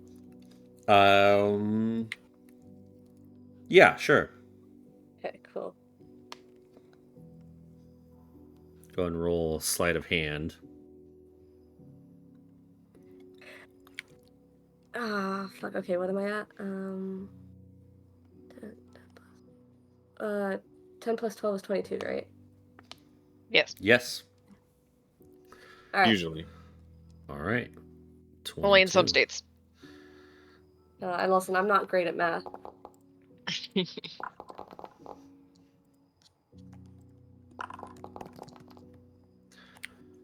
All right. This first hand, so they agreed to do like 2 hands of gold. So one of them immediately folds, just doesn't like his cards. But he was the big blind, so you have 2 gold in that bot. The first guy calls the first bet, but seeing the first 3 cards, he folds. The last guy continues through the whole round of play, but you end up beating and taking the pot of 10 gold. Ha! That was a lot of fun. You can keep your money. I don't want it. I have way more. And then she walks away. Just 1 round, okay. What a power move. Wow. The guy who immediately folded just laughs. The other 2 are just look confused and slightly angry. She's gonna go join Priya and also eat some sandwich. Go drink. I heard go drink Priya. You're gonna go. Oh yeah, I'm gonna go drink Priya. Okay. Nice. the air Not that kind of campaign. All right. Oh, I've been playing this wrong. Yes. Yeah.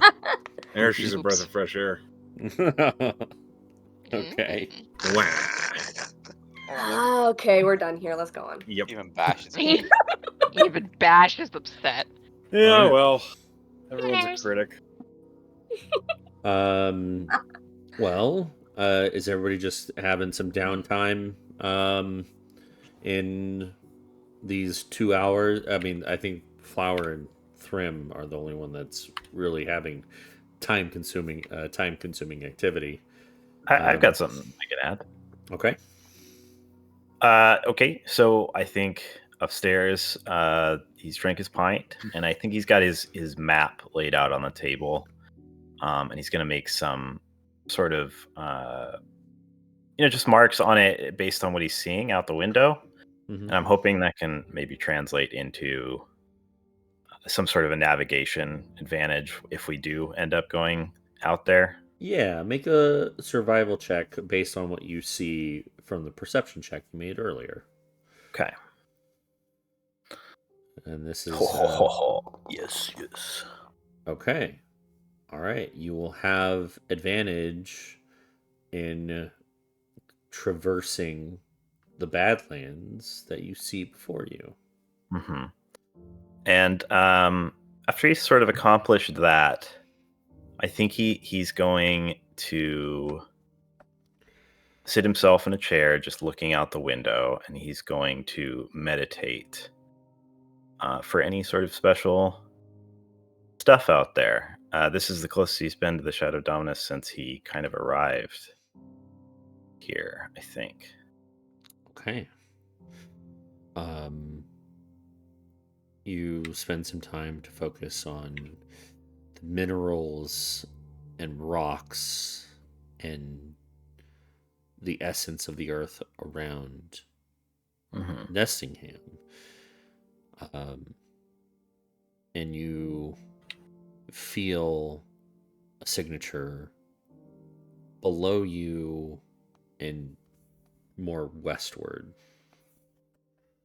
Oh, I feel something that close, huh? Yeah. It's okay. It's not like as bright as the thing that you saw back in Aegis that disappeared when you got back. Yeah. But there is a small signature below you. Okay. That is distracting. But I think he's going to remain meditating for a little while. He still detect the large signature out in the Shadow of Dominus that he had originally detected? Yes. Okay. Is there a more specific direction as he's sitting here looking out the window, like at a mountain range, way off in the distance? East and slightly north. Okay. Yeah. All right. And then I think he's going to focus everything on that signature below and get distracted by that, and then start packing up his map and stuff. All right. Yeah. Okay. By the way, Kenya, that feeling of dread goes away after an hour. Just to let you know that. And you feel right as rain again. At this point, as we hit the 2-hour mark and Flower and Thrym finish their talk, you see it's about 5 o'clock in the afternoon, and more people start showing up in the inn. Look, it's like a mixture of off-duty Amber Guard and miners from the day. And it starts getting a little busy. And at this point, we'll take a small break. All right. I was All right, saying let's get words. back into this. Let's go. Yeah. Okay. So, it's about 5 o'clock in the afternoon. The inn is getting a little busier. You have about an hour or two before nightfall. Are there any preparations or things you would like to do before night falls upon Nestingham? I don't know if I'd call it a preparation, but Flower is definitely going to spend an hour and 10 minutes casting the spell. Okay. And getting her familiar. Okay. Perfect. Anybody doing anything else? Can you make us like I don't know what out of her pack she would use to get this, but vials of the dust. You want to make like vials of the shadow obsidian dust? Yes. Okay. Sure. Yeah. I assume she'd have something in her thieves' tools. Like yeah, those little bomb things. Yeah, you can have little vials. Okay. Yeah. What did you say, Echo? Nothing worthwhile. Don't worry about it. All right, fine, whatever. You'll make. I said bath bombs. Okay, it wasn't worth saying. Well, I like you admitting I it didn't need in to shame. repeat it. I was letting it go. So you'll make about 3 doses Wait, of do I have to roll for anything? So like a spill or nothing? uh no, it's pretty straightforward. You don't Okay. have to roll. But you can do 3 doses from the dust available uh, Okay. of shadow obsidian. I mean, first off, she would have gone about and asked whoever was holding the bag because she was not. So Okay. she assumes that was Rhodes. So hey, I'm Rhodes, sorry, what? Can I borrow that bag of dust really quick? Oh, Rhodes didn't have that. They wouldn't let him touch it. That's true. You would I turn think into it's in like the anime. We wanted to anti-roads. touch it. He It's was in the like, Erme. Yeah, It's in the Thrym had anime the- unfolding. anyways. I think The- Thrym dosed you up earlier. Oh yeah, it was Thrym. Okay, I'm sorry. Backtrack. She goes to Thrym. Sorry. Hello. And she asks him, Thrym, do you still have that bag of dust? Aye. Can I please? What were I you was gonna do with it? I was gonna make some vials of it.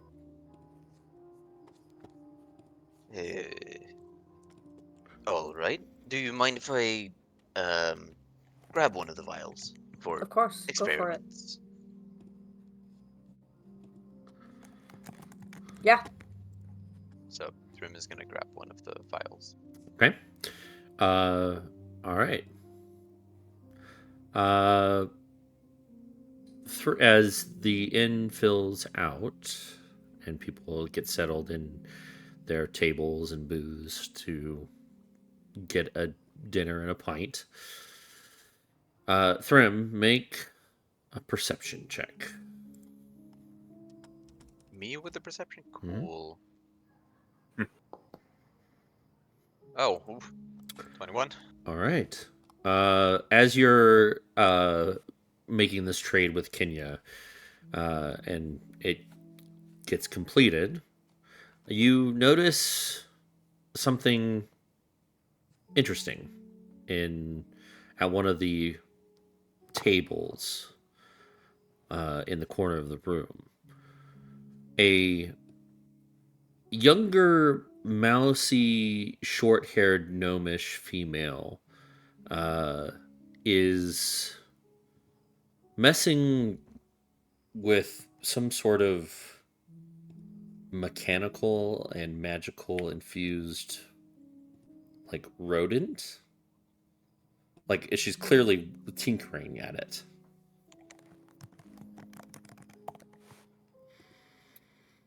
And you see she like takes this tool of sorts and screws one of the bolts in its leg, and you see she presses a button. You see like a little like ruby light up in its chest. This mechanical rat. And you see it comes to life and it starts moving around the table. Thrym is gonna walk over there. Oh, well, that's a nifty thing. And you see the gnomish female just like grabs it up and like pulls it to her chest. Oh, hello. Oh, I'm sorry. I didn't mean to startle you. Oh, it's all right. How can I help you? The name's Thrym. What's yours? Oh, I'm Amelia, but my friends call me Millie Mossrun. And she holds out a hand. Well, Millie. Enchanted. Putting the riz on. Yeah. What, sorry, what was that thing, the creature? Oh, this is Jerry. And she holds out the little mechanical rodent. And you see the way it moves is really lifelike. But it's clearly mechanical, and it kind of like you see like it makes gestures like it's sniffing the air at you. What is that? Some sort of contraption? Oh, it's something I've been working on the Is it side. is it magical? Some, both. Some. It's enchanted, but yeah, it's mostly just gears and metal and finer stuff. Fascinating. Do you How have did you how did you create it? well a little bit of magic, a little bit of know-how and experimenting and tinkering? Are you're and she kind of like gives you a once over. Oh, you're you practice arcane. You're a I wizard. I am. Oh, all right. Well, sit down. Sit down. Brim pulls out a chair and sits down. So what what are you exactly? Oh, I'm just I'm a gnome. I yeah, I am a gnome. I work in war research here. I You saw those trebuchets? I kind of helped build those. Wow, that's impressive. Well, I don't do any heavy lifting, but I make the designs and make sure it works properly. And but this I try to leave the heavy lifting to other people too. it's good when other people are much stronger than me. Um, and she Oh, they're sets the rodent stronger, on for the sure. table. Just But delegating. this stuff, I been kind of working at it for a few years. Finally got some real progress last week. So does it work anything like enchanting other magical items like swords or shields? I haven't tried, but I think it's possible. Um, do you do the same thing? I would say that I dabble. I've always Oh, wanted to have you made enchant. anything? Uh, I've made a couple of things. Nothing quite as impressive as this. Well, would you like to compare notes? Sure. Is that what they call it? And she starts fishing into her satchel at the that's kind of like hanging off the chair that she set down, and she takes out a book and she starts showing you how she made this, or like her notes on, you know, future plans, future ideas. Um, do you mention anything about like enchanting prosthetics or anything like that? Yeah, as a sort of future plan, mentions Zira's breastplate and Mention Zira's breasts. as I do. Okay. Yeah. She takes you through like she's very talkative when it's talking about this sort of stuff, like tinkering and all that, like enchanting and magical items and building things.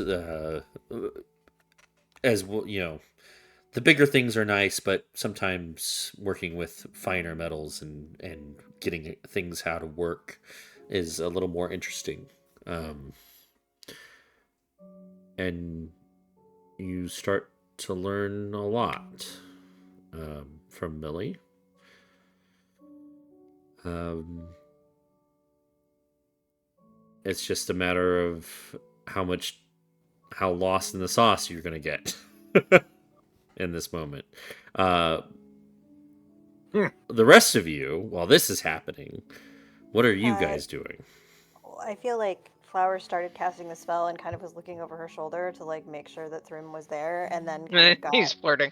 and then got sort of like, you know, had to really focus on the casting. And so like by the time the spell goes off and she's like all excited and she's looking around for Thrym and Thrym is nowhere to be seen. um, Look, Dad, I did it. Big oof. and You so did Thrym. Depending there's like on there's like a moment of joy because the magic takes, and from the ether is conjured. I know I don't want to make you force you to make a stat block for this class, but it could only be a little bee for Aw. Oh, Like a real bee-sized bee? yeah, like a honeybee. That's okay. cute, but holy shit, that is itty bitty. I one will see think it coming, though. there's a hummingbird in in monsters. Maybe, I don't know. You can, I think I there thought is about a actually hummingbird. a fucking bee. yeah, go to extras on D&D Beyond, hit familiar, Oh. and then type bee. There's a giant bee. Ooh, that's too big. There's a Giant- bee? giant There's a beetle. Yeah, it's too big. I looked at this. I tried to do this groundwork in advance, and I found a bee and a giant beetle. Like Bug.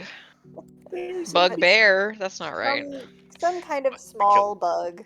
I don't bird. know. I think bees are cute. They're all like fuzzy. They're There's a cute. Hello, There's a bees. paper bird. I That's imagine a tiny, that tiny thing. it might be a little bit bigger than your average honeybee, but not that much bigger. You know what? Not, Fat bee. not your average It's a hornet. bumblebee. Not a hornet. Definitely a Yeah, honeybee. the hornets Very are. They commit war crimes. It's not right. very fluffy. Okay. And so I think she like looks around for Thrym and doesn't see Thrym, and everyone else is kind of occupied. And so Rhodes she is right there. yeah. I Oh, will say, he's like, depending on the Oh, timing you go of first. things here, Thrym would have probably tried to oversee the first cast. Oh, I imagine at least some of it, but it's an hour though, and she's the one casting. Yeah.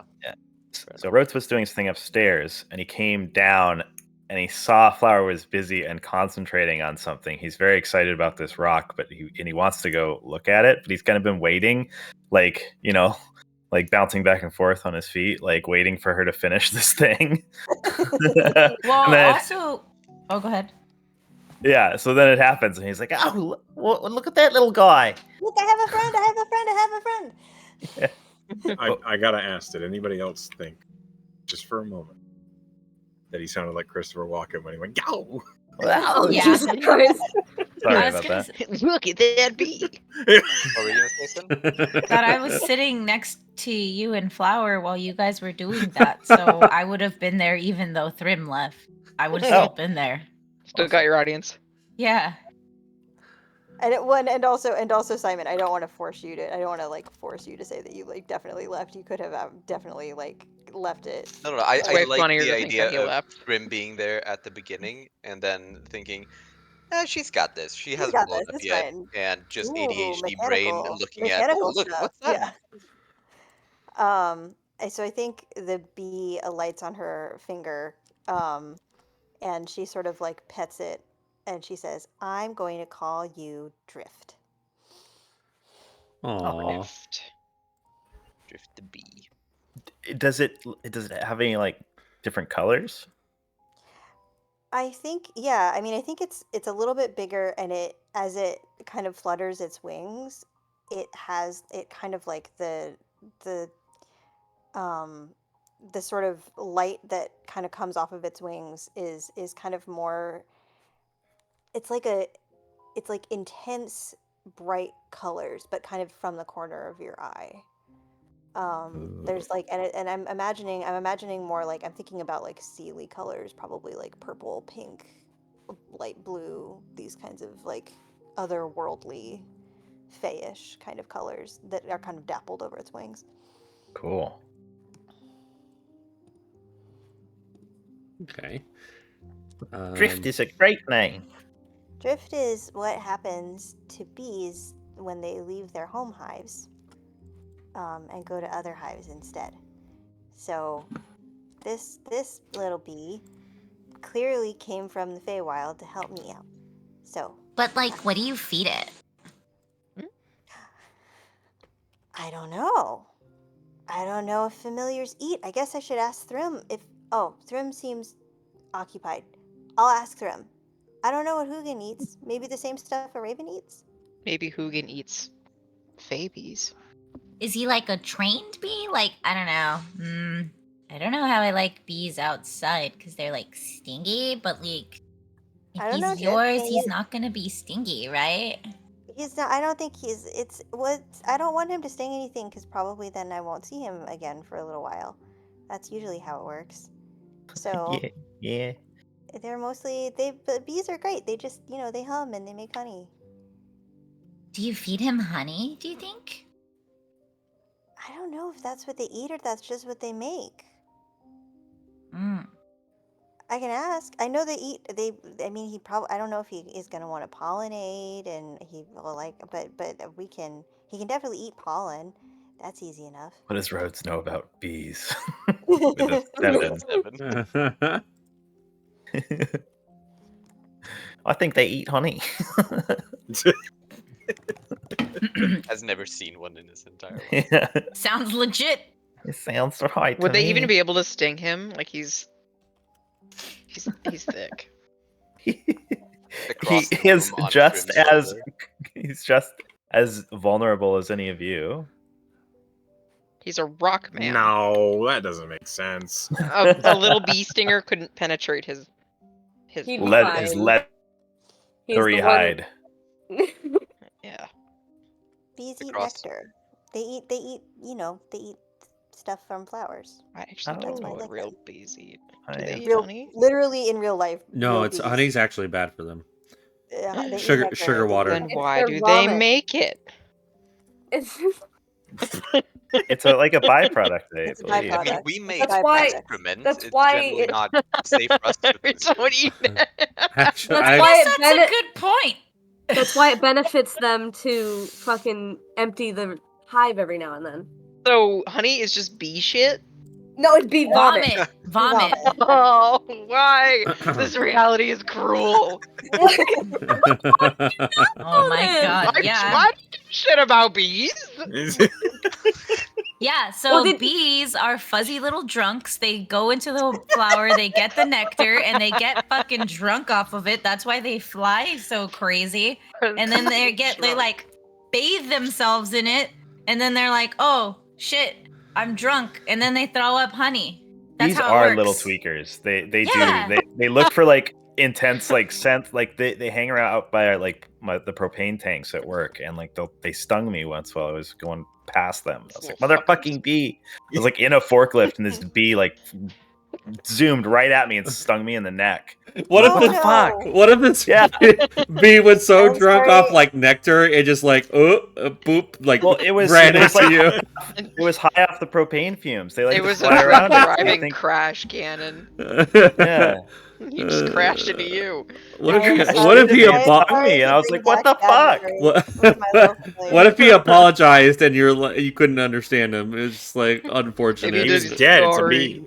Yeah. Yeah, like there was Grandfather was a killed by a bee. I can't believe you brought there was that. this welder staring at me because I just like slammed on the brakes and I was like waving my hands around like a crazy person. Yeah, I like bees. Can't blame him. He was just drunk. Yeah. Pretty cool. The only stranger interaction is when someone walks through a spider web and They then do you eat watch them Oh yeah. Yeah. swing and bat at nothing. They do eat it.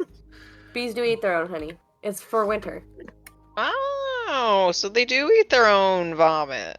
Yeah, Hate that. but they overproduce, which can kill the bees. So Hmm. They're we just a help little them out. overzealous. Well, All right. Yeah. Flower. I have for the biggest winter ever. I have provided drift for you.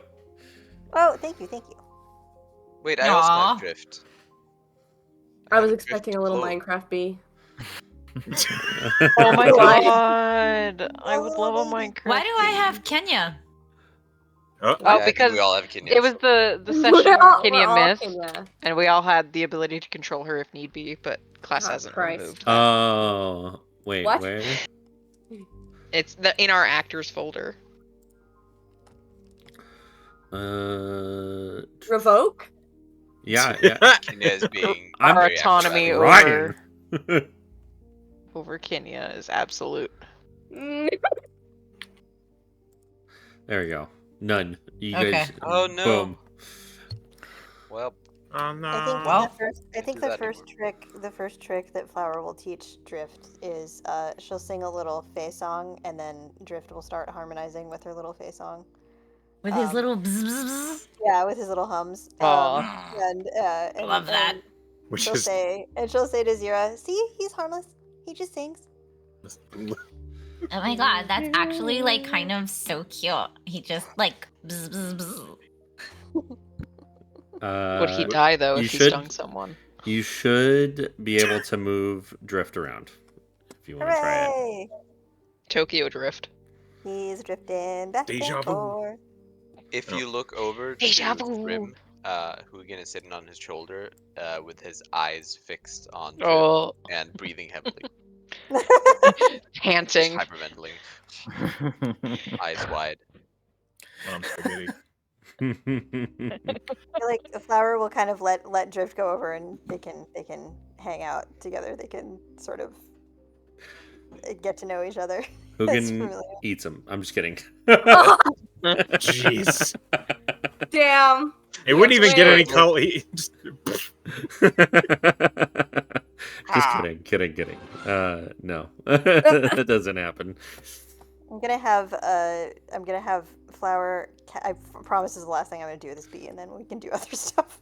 I'm gonna have Flower cast tiny druid craft through Drift, so that he can sort of like rain some flower petals down on Hugin. So Oh my Flower god, is- he can confetti.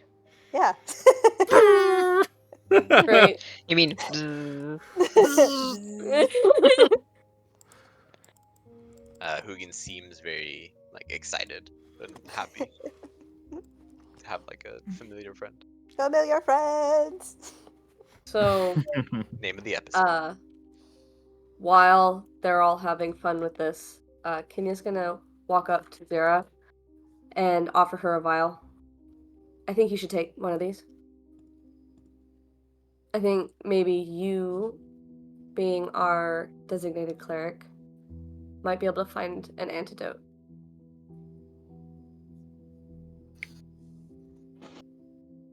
Sinner, you muted. What? she's talking to you. I didn't hear that. Oh, okay. Well, I ain't repeating it, so Sorry. I believe Kenya. I actually like it went radio silent, and all of a sudden I was like, "What is happening?" You have can you- Colin muted? No, I wasn't muted. I looked up. think she I just even might have don't. dropped Yeah, or something. yeah. Who knows? Go on. Kenya brought you one of the vials of obsidian dust, the shadow obsidian dust, Ooh, and said okay. that you should have a dose just to mess with for like maybe a cure of sorts. Hey, but big question: if she turns undead, would she scare herself if she was under its influence? Boo! Ah! I don't My know. question is, Ah. what You have what, no what, idea. I'm undead. If she tried. what is implied by cure here? It doesn't imply a sickness, does it? You kind of get the effects of the Shadowfell in a way. So we're looking for like a cure to that effect, but still be able to touch it. like an What? opposite effect, like because if Maybe there's cure something like the stone, Yeah, it's called drugs. yeah, Kenya's making drugs. So, so basically, Kenya's idea of this is that if there's this, maybe because it's like the negative of, to her, it's the negative radiant, right? So she's thinking that Zira can maybe purify it, and it can do the opposite, but like in the event that they ever come in contact to another piece of that stone. It can help them handle it. I think it's worth a try. Okay. What does Zira's religion say about undead? Because she's like the god of the dead, so what are undead to Zira's religion? Do I have to make a check for that, or can you just tell me? No, you would know this. Okay. So what? Sorry, give me a moment. That was a good question. I don't know why we're laughing. I don't either. I feel like I said something funny. What? I don't know. It sounded funny. It wasn't funny. I was serious. So, It's a serious question. Lisette is not the goddess of undeath or death. She is called the Mistress of the Dark. All right. So this has more to do with night and shadow and having it be a comfort rather than a hindrance.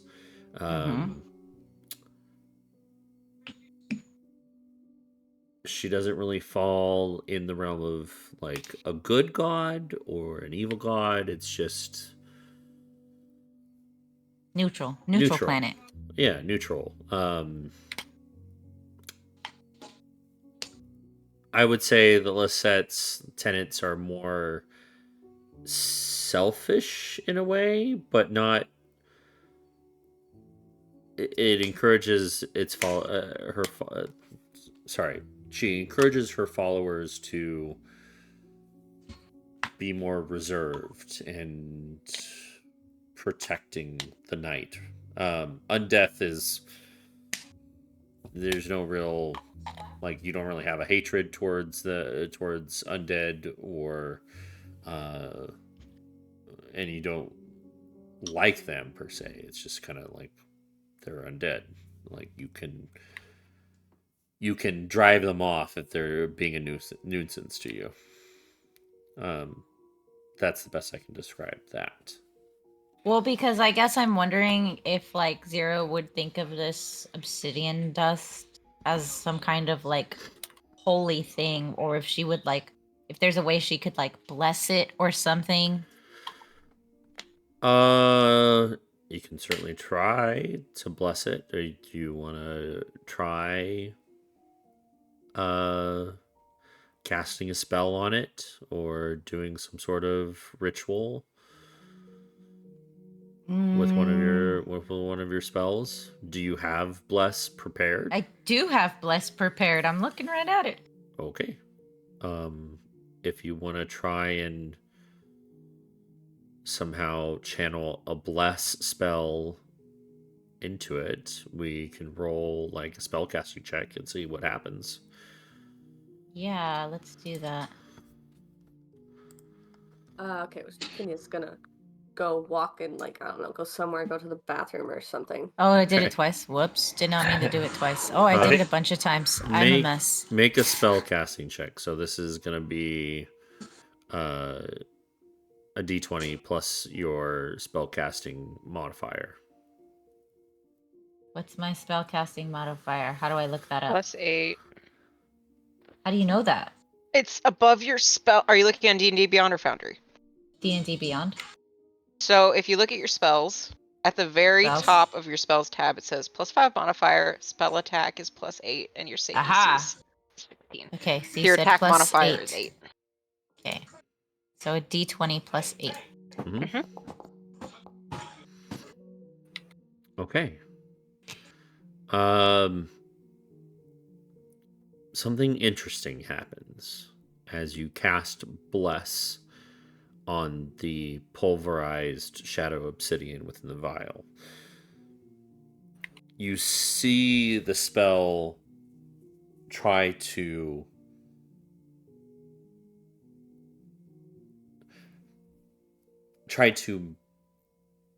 cling to the dust within the vial. But it's like oil and water. Oh. It just kind of you see the energy, the radiant energy of a bless spell kind of filter through the dust, and you see it kind of float there in suspension, but it doesn't like what's the chemical It doesn't word? like take? It doesn't take. Like you can see the dust kind of like floating in between the gaps of the bless, but it doesn't actually mix. Heterogeneous. It's not homogenizing. Got it. I'm a heterogeneous. Sure. Okay. Sorry, go on. Okay. Do I know what that means? Make a religion check.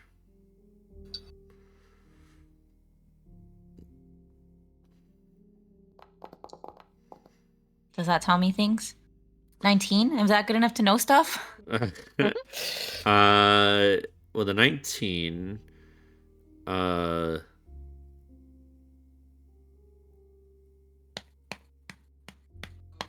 basic premise is that this substance is made of darkness, negative energy,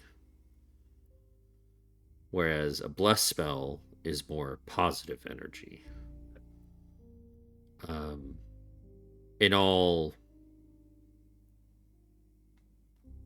like,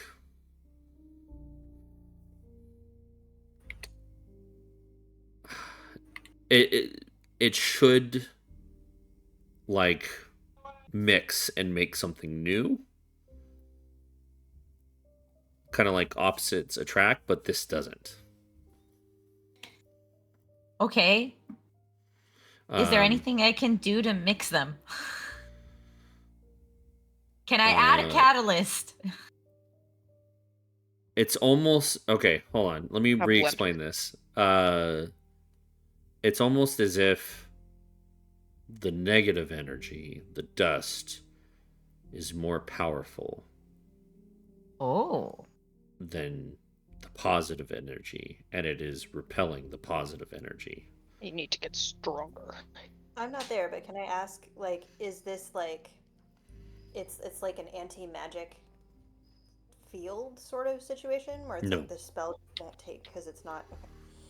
No, it's not like an anti-magic field. Wait, you're not there? Well, I don't know if I'm like looking at what's happening, but I'm as a player, I'm curious. Okay.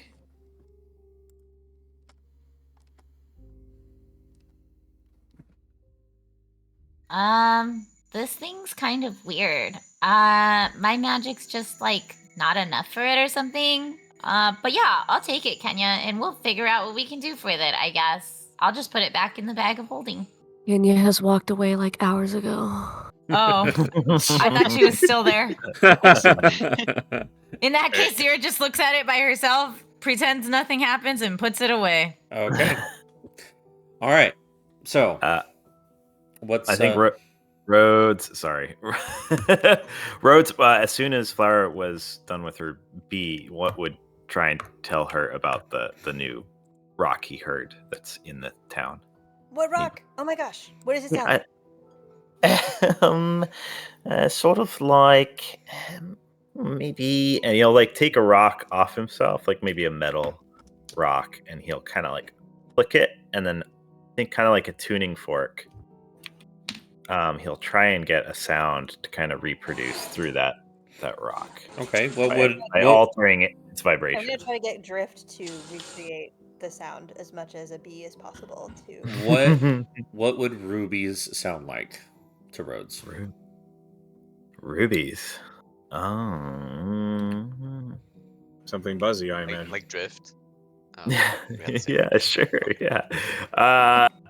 Sort of, yeah. To make it sound more like what Drift sounds like, it does sort of have a buzz, but it's like a metallic buzzing. Like maybe if two wine glasses were really close together, and there was like a slight vibration in the room. You know what I'm talking about?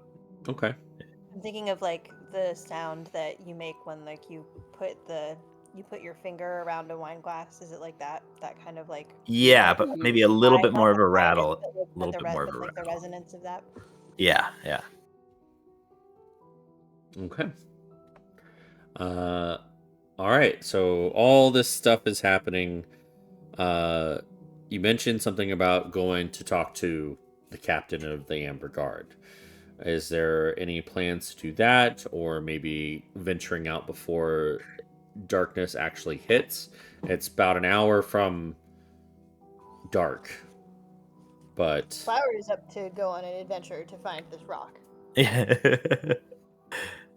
Yeah, Rhodes wants to go focus on this rock. If other people want to talk to the captain, we had talked about going to the captain, but Rhodes is distracted at this point. But other people can go talk to him.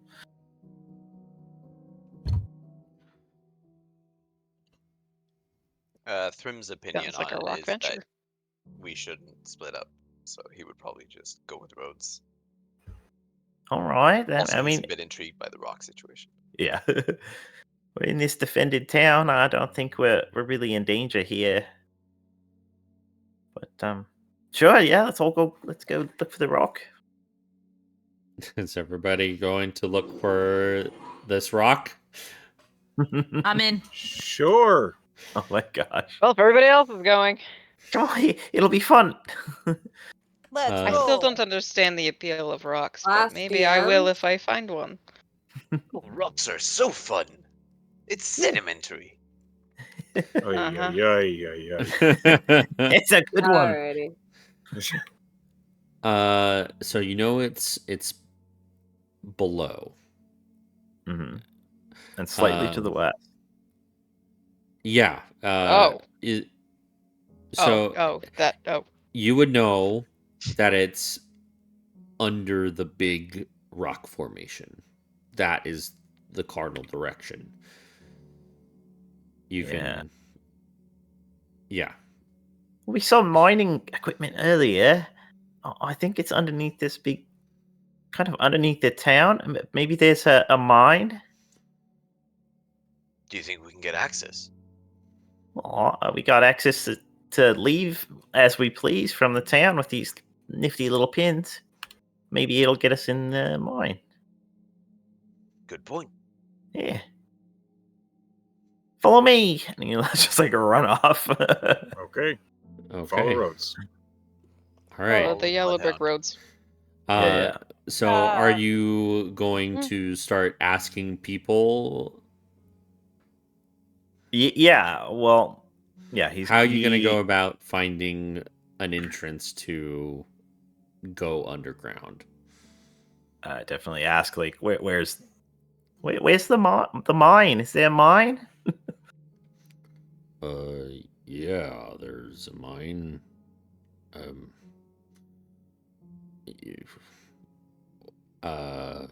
We're all done for the day, but Yeah, that's okay. I just want to know where it is. well, you gotta go up that way to get to the entrance, and then Yeah. Gotta go up to go down. Okay. it's like I said, we're done. It's closed. We're done for the day. Okay. He just like stares at him.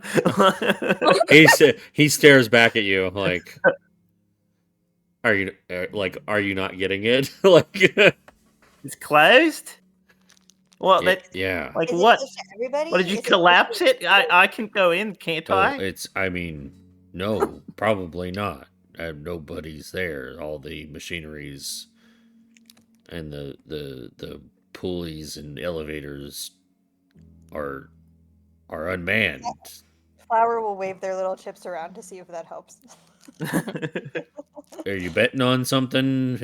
What? If we could get down in the mine on our own without the pulleys and such, would that be a problem? Or you're gonna have to talk to the foreman, but I don't know if he's still there. My good Who's- man, we are from the Syndicate. Would these 5 gold pieces maybe get us access to the mines? You're speaking to the. You need. Okay. Go. Just go. You can't miss it. Up a couple streets, a couple switchbacks, and you'll see the big building. Thank you kindly. Yeah. That's not a no. Rhodes just bows to him and then sort of backs away.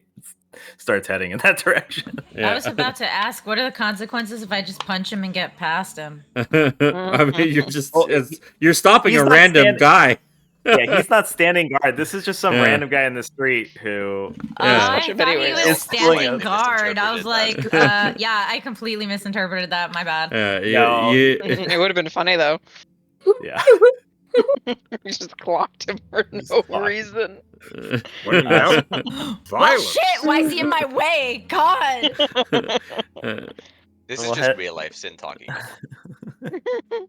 Stop. As you Stop walk telling them. as you walk past him and he walks the other, like you're like passing each other. Wake, you hear under the guy's breath, "Privileged fucking people." Oh. All right, now punch him. I don't think Wake knows what that means. Apparently, we should check our privilege. Now we have to so That you means that's you the go big up. Well, goal. Zira is, so she's not going to take offense to that. You you go up a couple streets. It takes you about 30 minutes to walk up to what you see is a building built into the rock of this rock formation. It is not super tall, not as tall as the inn that you're staying at, but it's got a couple stories to it, and it's wide. And you see Nestingham Mine in letters above the door. Someone roll a D100. Not me. I'll do it. I had already clicked it when you said I'll do it. I'm so sorry. Let's go with that's yours. No, it's already rolled. You get to the door, the front door of the Nestingham Mine, and you notice that the light's out. There's no lights in the windows where the office would be. You kind of peer into the window, and everything's been shut down for the day.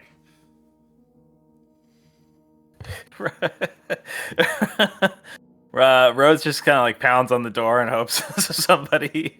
Okay. Oh my god. Hello. You Anybody in you there? pound on the door, and you wait for about. Well, you keep. Do you just constantly pound on the door? I mean, it's not like bang. Like he'll do like Persistent? three or four bangs and then kind of like stand back and like just yell up at the building. Hello. No. What's the door made of, class? It seems to be Not the made door. of like reinforced like oak. After like it's clear that Rhodes can't get in there, Flower will charge up an Eldritch Blast and kind of like not release it, but like look at Rhodes and be like, we This bringing feels in here? familiar. Like, what are we doing? Rose gasps. Oh, we couldn't do that.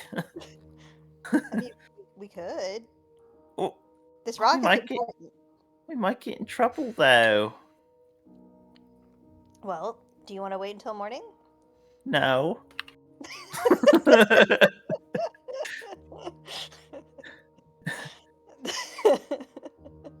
Rose looks around. Are there a lot of other people around, or are we? Yeah, yeah, there is. There's a lot of people around. It's the end of the day. That's People- okay. I'll just punch them all. People, Aw. I'm people just are kidding. just like giving you Knock a 'em wide dead. berth on the road, just like looking at you, like what the whole group trying to. One of you has like prepared a spell, and they're just like, really confused on what's going on. Maybe it's best to wait. Already walking away. She's already left you behind. Fine. She's already inside. Misty stepped in.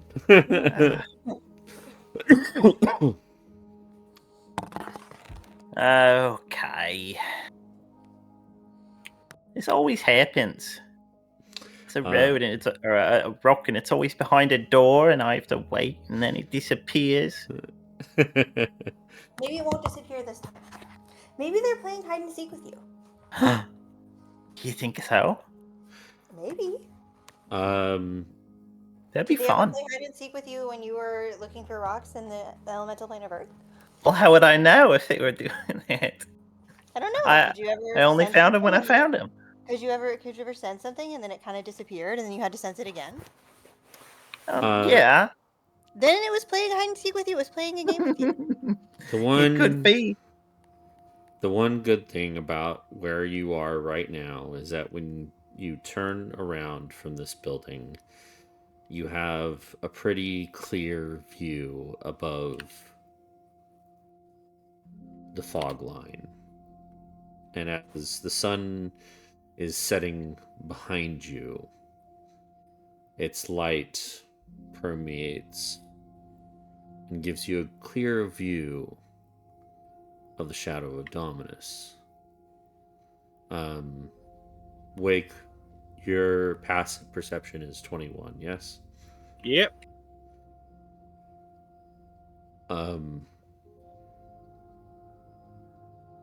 You see out of the corner of your eye shapes moving through the fog from a distance. A lot of them.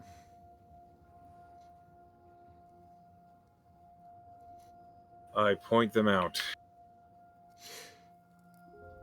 Everybody, you turn around and Wake points out a pretty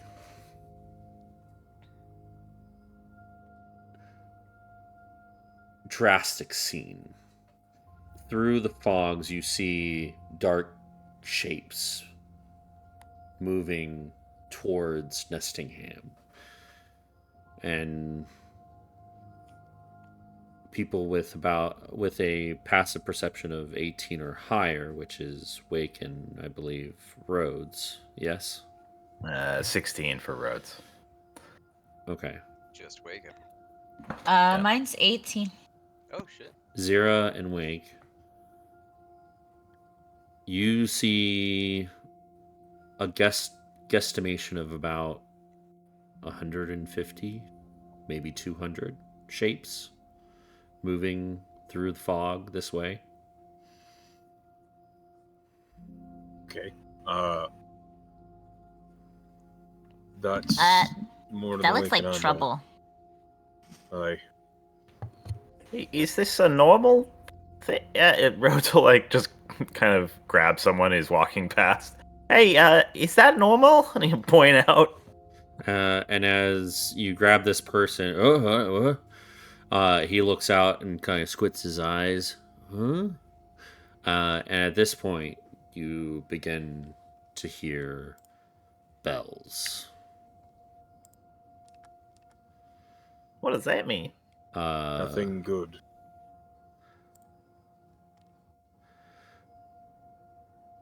Well, Zira's traumatized from Toll the Bell, but okay.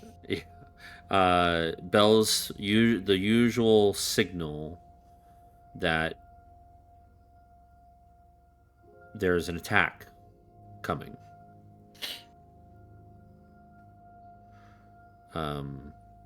Or that's the general vibe you get from everybody else once they hear these bells. Everybody out on the street begins to quicken their pace towards where they're heading towards. The guards here, they start rushing down the streets towards the wall. What do you guys do? Can we also go take shelter? I think we're supposed to help. I think we should check it out. We might try and find someone. Maybe the captain. Oh yeah, let's run right into Or trouble. Aldrich. Well, we're inside the walls. Still. That is also what we're here for, after all, isn't it? Oh yeah, weren't we gonna test Yeah. like the dust? Aye. Among other things.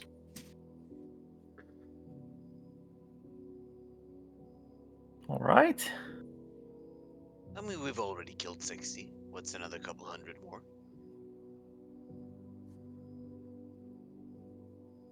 Wick just looks at Thrym.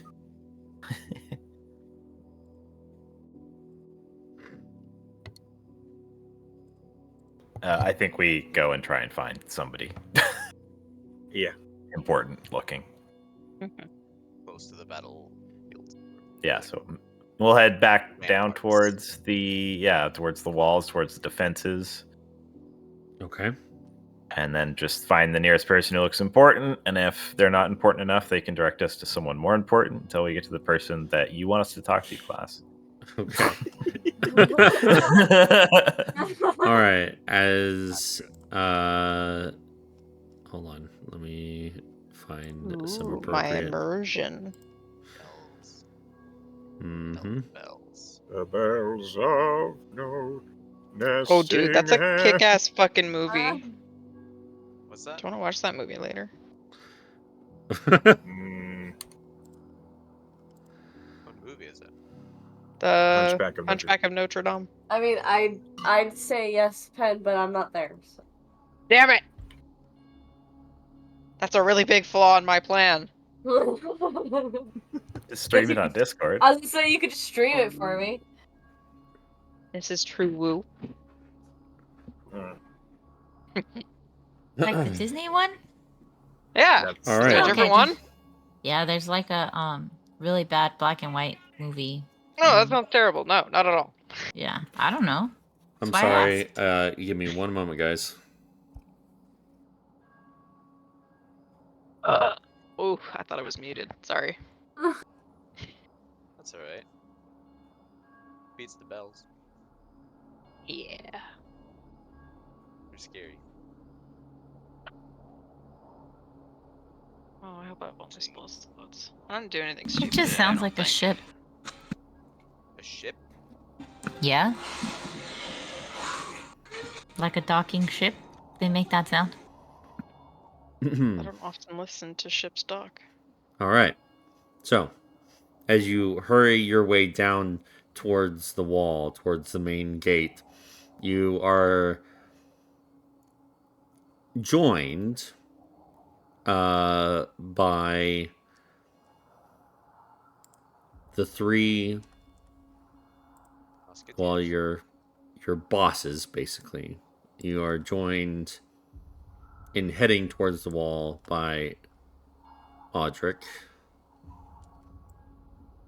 Listri, Nyrin, and also fourth. Good night, Eric. The lumbering figure of Bear, who is about equal height with Audric, comes alongside you all. Are you all ready to see what this is all about? Yeah, Aye. I guess so. Fair enough. We saw some shapes farther up the hill. Did you get a good number? How many was it, Wake? More than 200. Oh, that's sounds like fun. What's your plan for the investigation? Us four will help out the town with general defense, but you're the strike group. You're the strike group for this this particular assignment. Do you have a So- plan? So the we haven't discussed a plan, but the last invasion we were a part of, they had a commander. And when we killed that commander, the rest of the low-level zombies just kind of fell over. Perhaps we should try to look for a commander.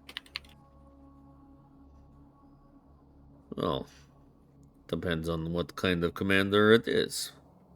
Maybe we thin the herd, fighting with the town, while you make a grand flank. No? Sounds like a good plan.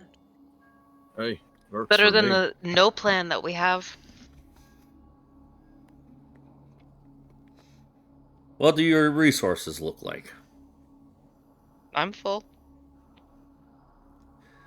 I think And we're rested up. I think anybody used any resources. I used bless. Oh, you fucking moron. Oh, we need a long rest. Well, maybe we should take a long rest, just to be sure. Just for blast. yes, if you need to go to sleep, go to sleep. Perfect. Yeah, we'll see you in the morning. Good luck. Yeah, we absolutely have time, right? His voice is dripping with sarcasm. Oh, I think he's not being serious. Oh, I was. No. Right, so we're supposed to go out there and sneak up behind this fighting. Is that not a good plan? No, it's fine, but how are we going to get out there? Is there any other exits from this Well, city? The one who saw, like, how many there were, how Hello. spread out were the ranks? I describe how spread out the ranks were. All right, so you're going to have to make a pretty wide flank. Then, and at this point you see Bear speaks up. I think I might be able to assist with them getting a wide flank. Oh my god, we're gonna be like herding dogs. Why would we hurt dogs? Well, like herding dogs, in order to like get a hold of their sheep, they have to take a wide flank around their herd, so they can like better control them.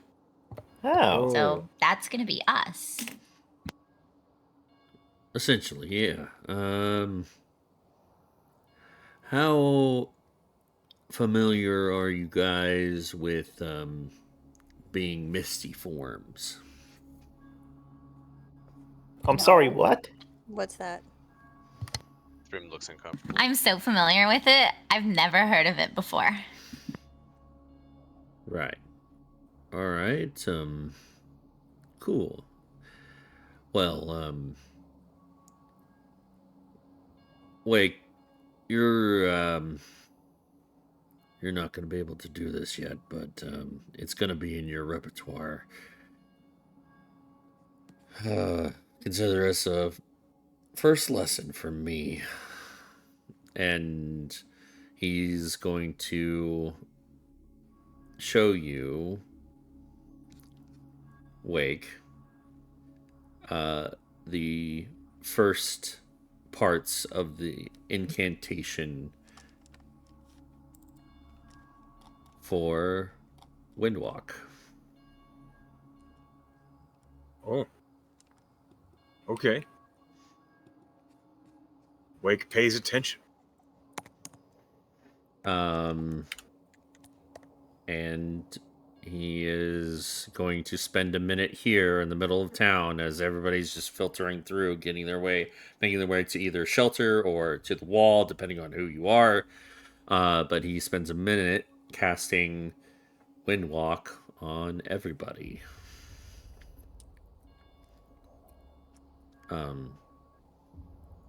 right, Wake. What does that mean? If you would explain how this works. to the rest of the group. I turn to everybody. All right, so we can take the forms of a cloud. I'm sold. You just have to focus on it, and when you do, you can fly really quickly, and you're very hard to hit. But it takes a minute to switch back to normal form or back into cloud form. So it's going to last us for basically the rest of the night. We won't get trapped in it, will we? No, if it ends, you'll just pop back into your normal form. Okay. Zira looks concerned and looks at Thrym because she knows how he is about flying. Why does it have to be flying? Ray looks like she's about to bust a nut. Let's go. Well, you're gonna be super quick. So That's not better. Remember, you can't attack anything or cast spells or anything when you're in cloud form. You can just move extremely quickly. And when I say extremely quickly, I mean 300 feet around. Okay. You look queasy already. You'll be all right, Fred. Just follow the other farts, and you'll be fine.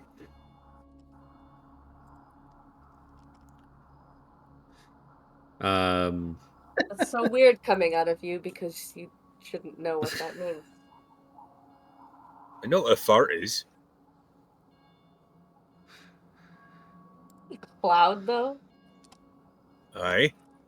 Okay. They're above us. I understand. Like, Now we're getting into the discussion for a of while. parts. We're getting off track. just focus on turning it into a cloud. And remember, while you're doing that, you can't do anything else. Okay. all right. Cloud, So we have a cloud. semblance of a plan. I'm wet and fluffy. I am wet and fluffy. Right. That's wonderful. It's not working. Am I a cloud yet? Takes a minute. A whole minute, not just a minute. A minute. Oh my god! Before we all turn into it, shouldn't we wait for the enemy to get a little closer? Be actually engaged in battle? You probably should, but come with us to the top of the wall. We'll introduce you to the captain here. Right. All right. Wow, prepped up for nothing. What a tease. It lasts 8 hours. All right. So you follow Audric and crew to the wall. While we're walking, Wake's mumbling like, "Why did I have to explain it? What couldn't he fucking do it?" It's a teaching moment. He forgot. You just cast the spell in. Yeah. So as you make your way to the top of the wall, you see a figure that kind of stands alone from the rest due to his rank and armor. It's much different than the Amber Guard and the Oak Wardens that are here. You see an older half-elven man with close-cut white hair that could have been blonde in his earlier years. He looks severe. Kind of no-nonsense type of military man with a wicked-looking scar that swipes down from his left ear to just under his lower lip. The best real-life representation would be Colonel Quaritch from Avatar, the movie. Yeah. The bad guy? Yes. There's no Avatar movie. He's talking about the Blue People movie. Right. Not the... Oh, Pocahontas. Which I saw Got 20 it. years ago. I don't know anything about it. He stands there looking out over the wall as the guards behind him prepare and start, loading up the trebuchets on the wall. And he catches the sight of Audric and Bear bearing down on, or coming towards him, and he turns. Yeah, that guy.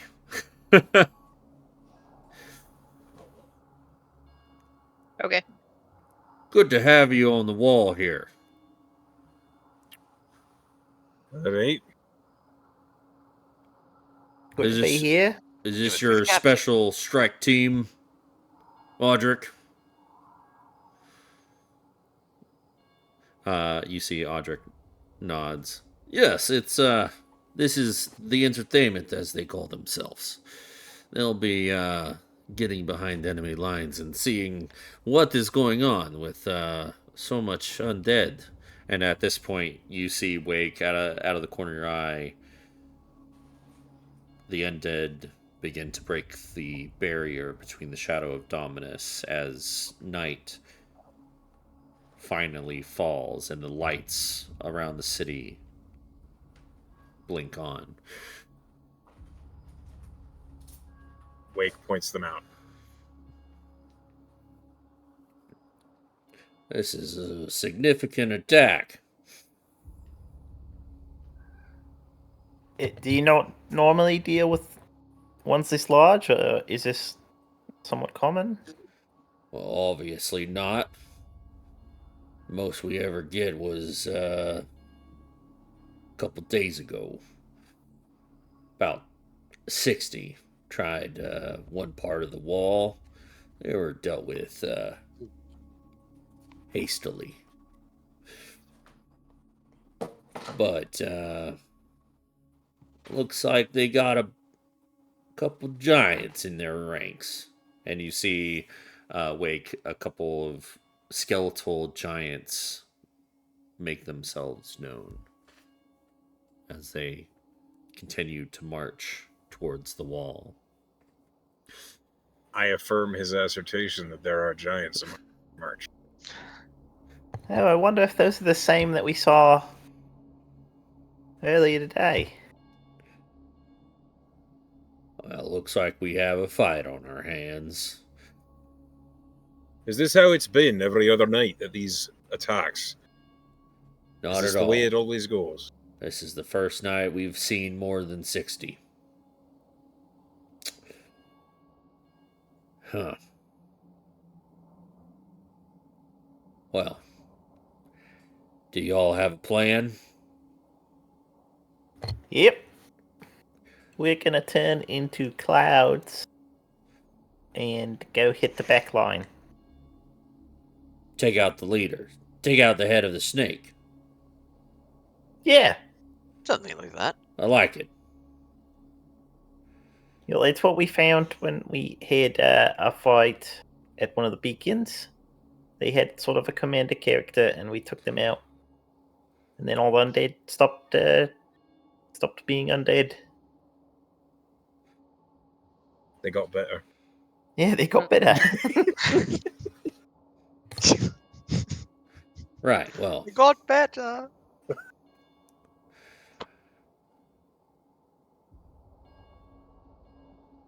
Sounds like a good plan. I wish you luck. Do you need any resources from us? Healing potions, anything? Healing potions would be nice. If you're offering. Sergeant Westing! And you see the tiefling from earlier marches up and comes to attention, gives a salute to the captain. Yeah, here, sir. Go get this strike team an apparatus of healing potions. Oh my god, can we also have diamonds worth 300, please? Thank you. Make sure it gets done, Sergeant. And you see Sergeant Westing goes and collects some healing potions. And the diamonds? And he brings 2 diamonds. Oh, yes, baby! closed mouths don't get fed. Let's go.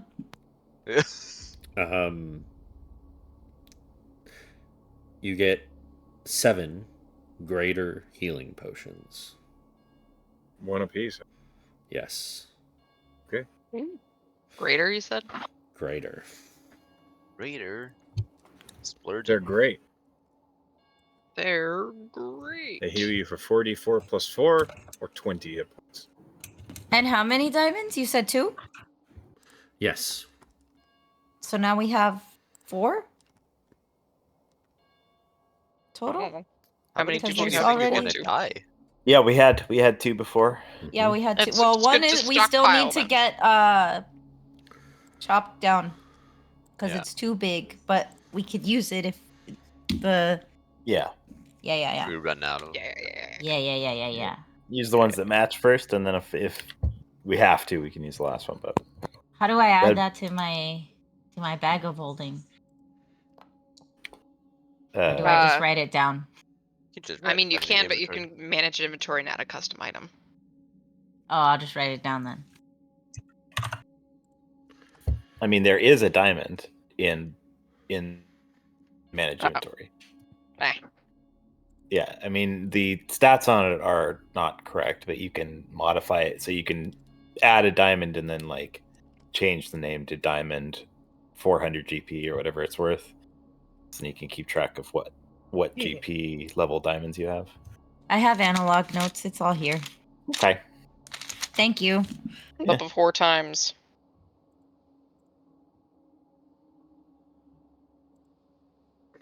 Computers confuse me. Me too. I All think right. that's a lie. So we are prepped for battle. Heart. You also got 15 temporary hit points from the roast beef sandwiches that you ate earlier. 15. Those are some Damn. fucking RBs. I rolled real good on it. Remind me to go back to Rhomba and just. Rombi's delicious. Kiss her smack on the lips. Yeah, do it. Delicious Not even roast our beef sandwiches. lives. Yeah, you're just shipping them because they're both dwarves. Yeah. Racists. We're all a little racist. It's them sideburns, dude. All right. Prepped and ready. The Ready. 200 undead continue their march through the marsh towards the wall. It would probably be now that it is best to try and flank. Up we go. We poof. Let's go. Cloudily. Okay. We are way over there. All right.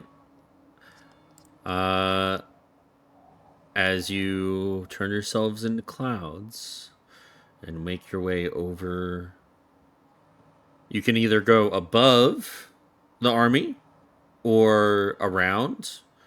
Doesn't matter. What we're you clouds. We're clouds, so do. Yeah. I feel like clouds will be pretty inconspicuous. Or clouds at Or night. just- Yeah. I feel like Completely. above maybe is smart because we would get a sense of like where the big players are. Yeah. I Grim say will we agree look with the for a good place to form back into people behind them, regroup, and then make an attack from the skibbity flanks. The Oh my God. skibbity flanks. What? The skibbity planks. I'm sorry. Okay. You fly over the undead army with a couple giants in their ranks and more husk zombies and wights making their way towards town.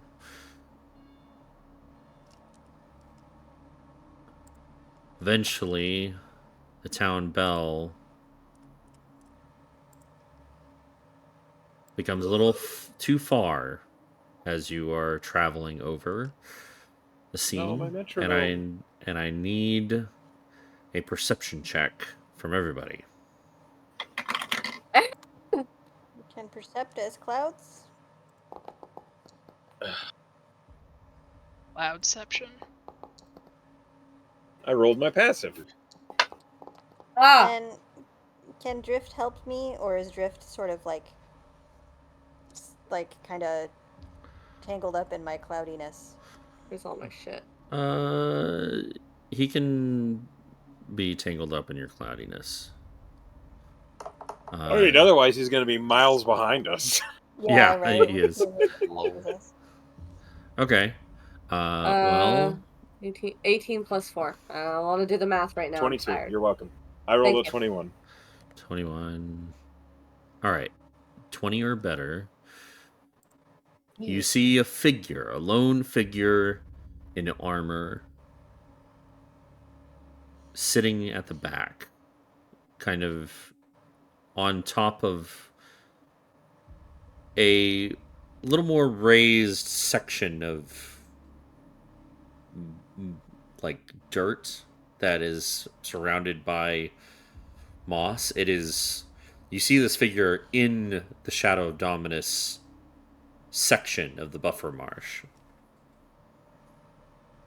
He is alone, but he looks important, and he is watching from afar.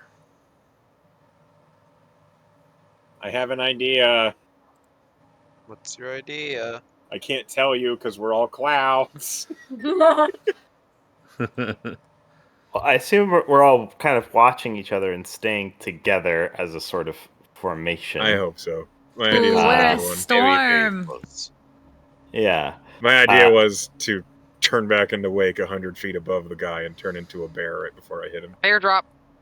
Bear drop. Drop bear! There it is. I'm not going to do that because there's no communication. I can't tell anybody what I'm doing. I mean, we'd know pretty Roll quick. a wisdom check.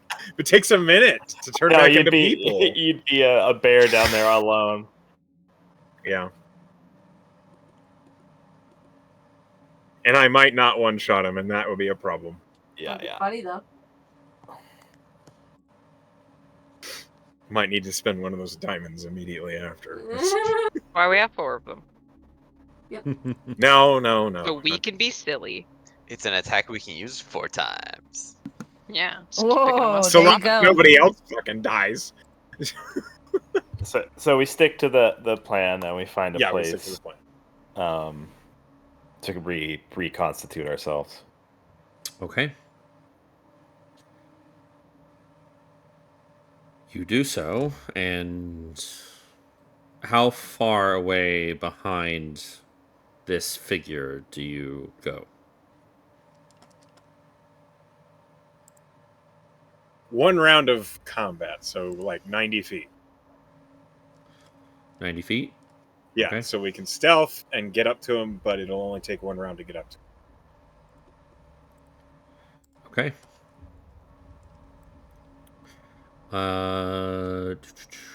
I need stealth checks then. Is there any assistance in making these good? Like, how can one Aren't we clouds? Yeah, I don't think. There's no way my half plate gives me disadvantage when I'm a fart. Yeah, no. But is it when we're turning back into humans that it's? So I can't Yeah, do. I want a stealth check after you turn back. Oh, okay. Yeah, I could do a pass without trace, probably. Let's see Seems here. useful, yeah. Pass without trace, I believe, is 2nd level. It is. I cast pass without trace.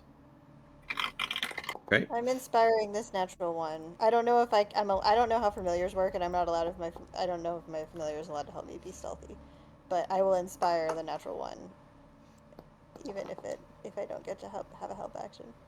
Okay. Oh my god.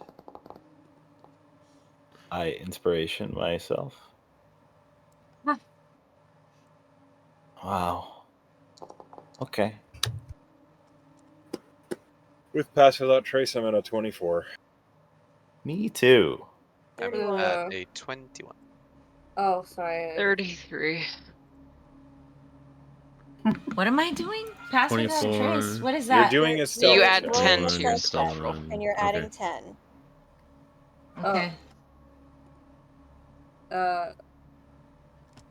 So 16 plus 10, 26. Uh-huh.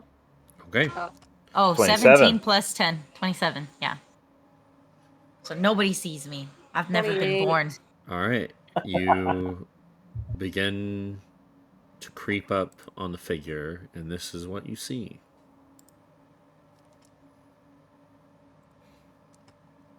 It'll take a minute.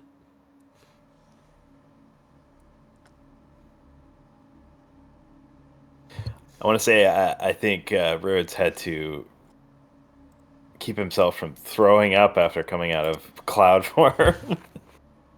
Thrim likewise. Yeah, I think that would have been a weird Oh. experience. I know what that is. It's fun. Well, we're boned. Nah, we're fine. I know, I just wanted to say something. We'll stupid. probably die, but we'll be fine. Well, I see the king zomboed up front, so we're good. We'll just kill him, right? That's the plan. That's the general idea. All right. I hate to be the guy to say this, but I'm running out of gas. Yeah. Same. This is what you see as you begin to creep up on him. And I think before you initiate, we will call it there. All right. So, let's go ahead and get a inspiration vote. And we'll start with Sin. I'm gonna give it to Kenya this week for being our guinea pig with the dust, and then doing like I'm gonna put this in vials, and giving me one to see what I could do with it, if anything, and that just was smart and I liked it. So yeah. Eh. All right. Echo.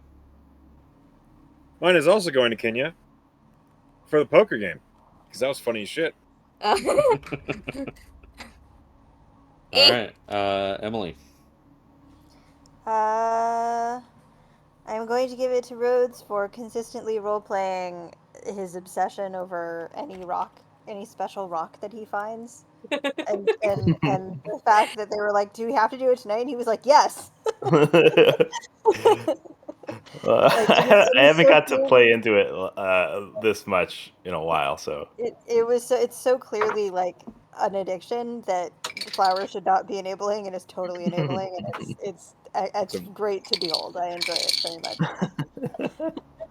awesome. Yeah. Thank you. Asenji.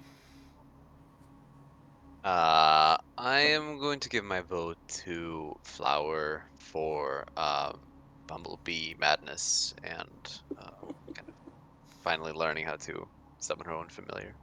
Thank you for helping me. Awesome. Cannon. I'm going to give it to Emily for the exact same reason. There was so much, like, I could tell you'd been thinking about this bee for a while because you had a lot to say about the bee, and I really liked the Druidcraft petals, like with Hugin, that sort of tie in between the two familiars and introducing them. I thought that was really cute and a good sort of image in my head. Thanks. I've been thinking about what her familiar would be for a long time. Yeah. The bee is perfect. Perfect. Kala.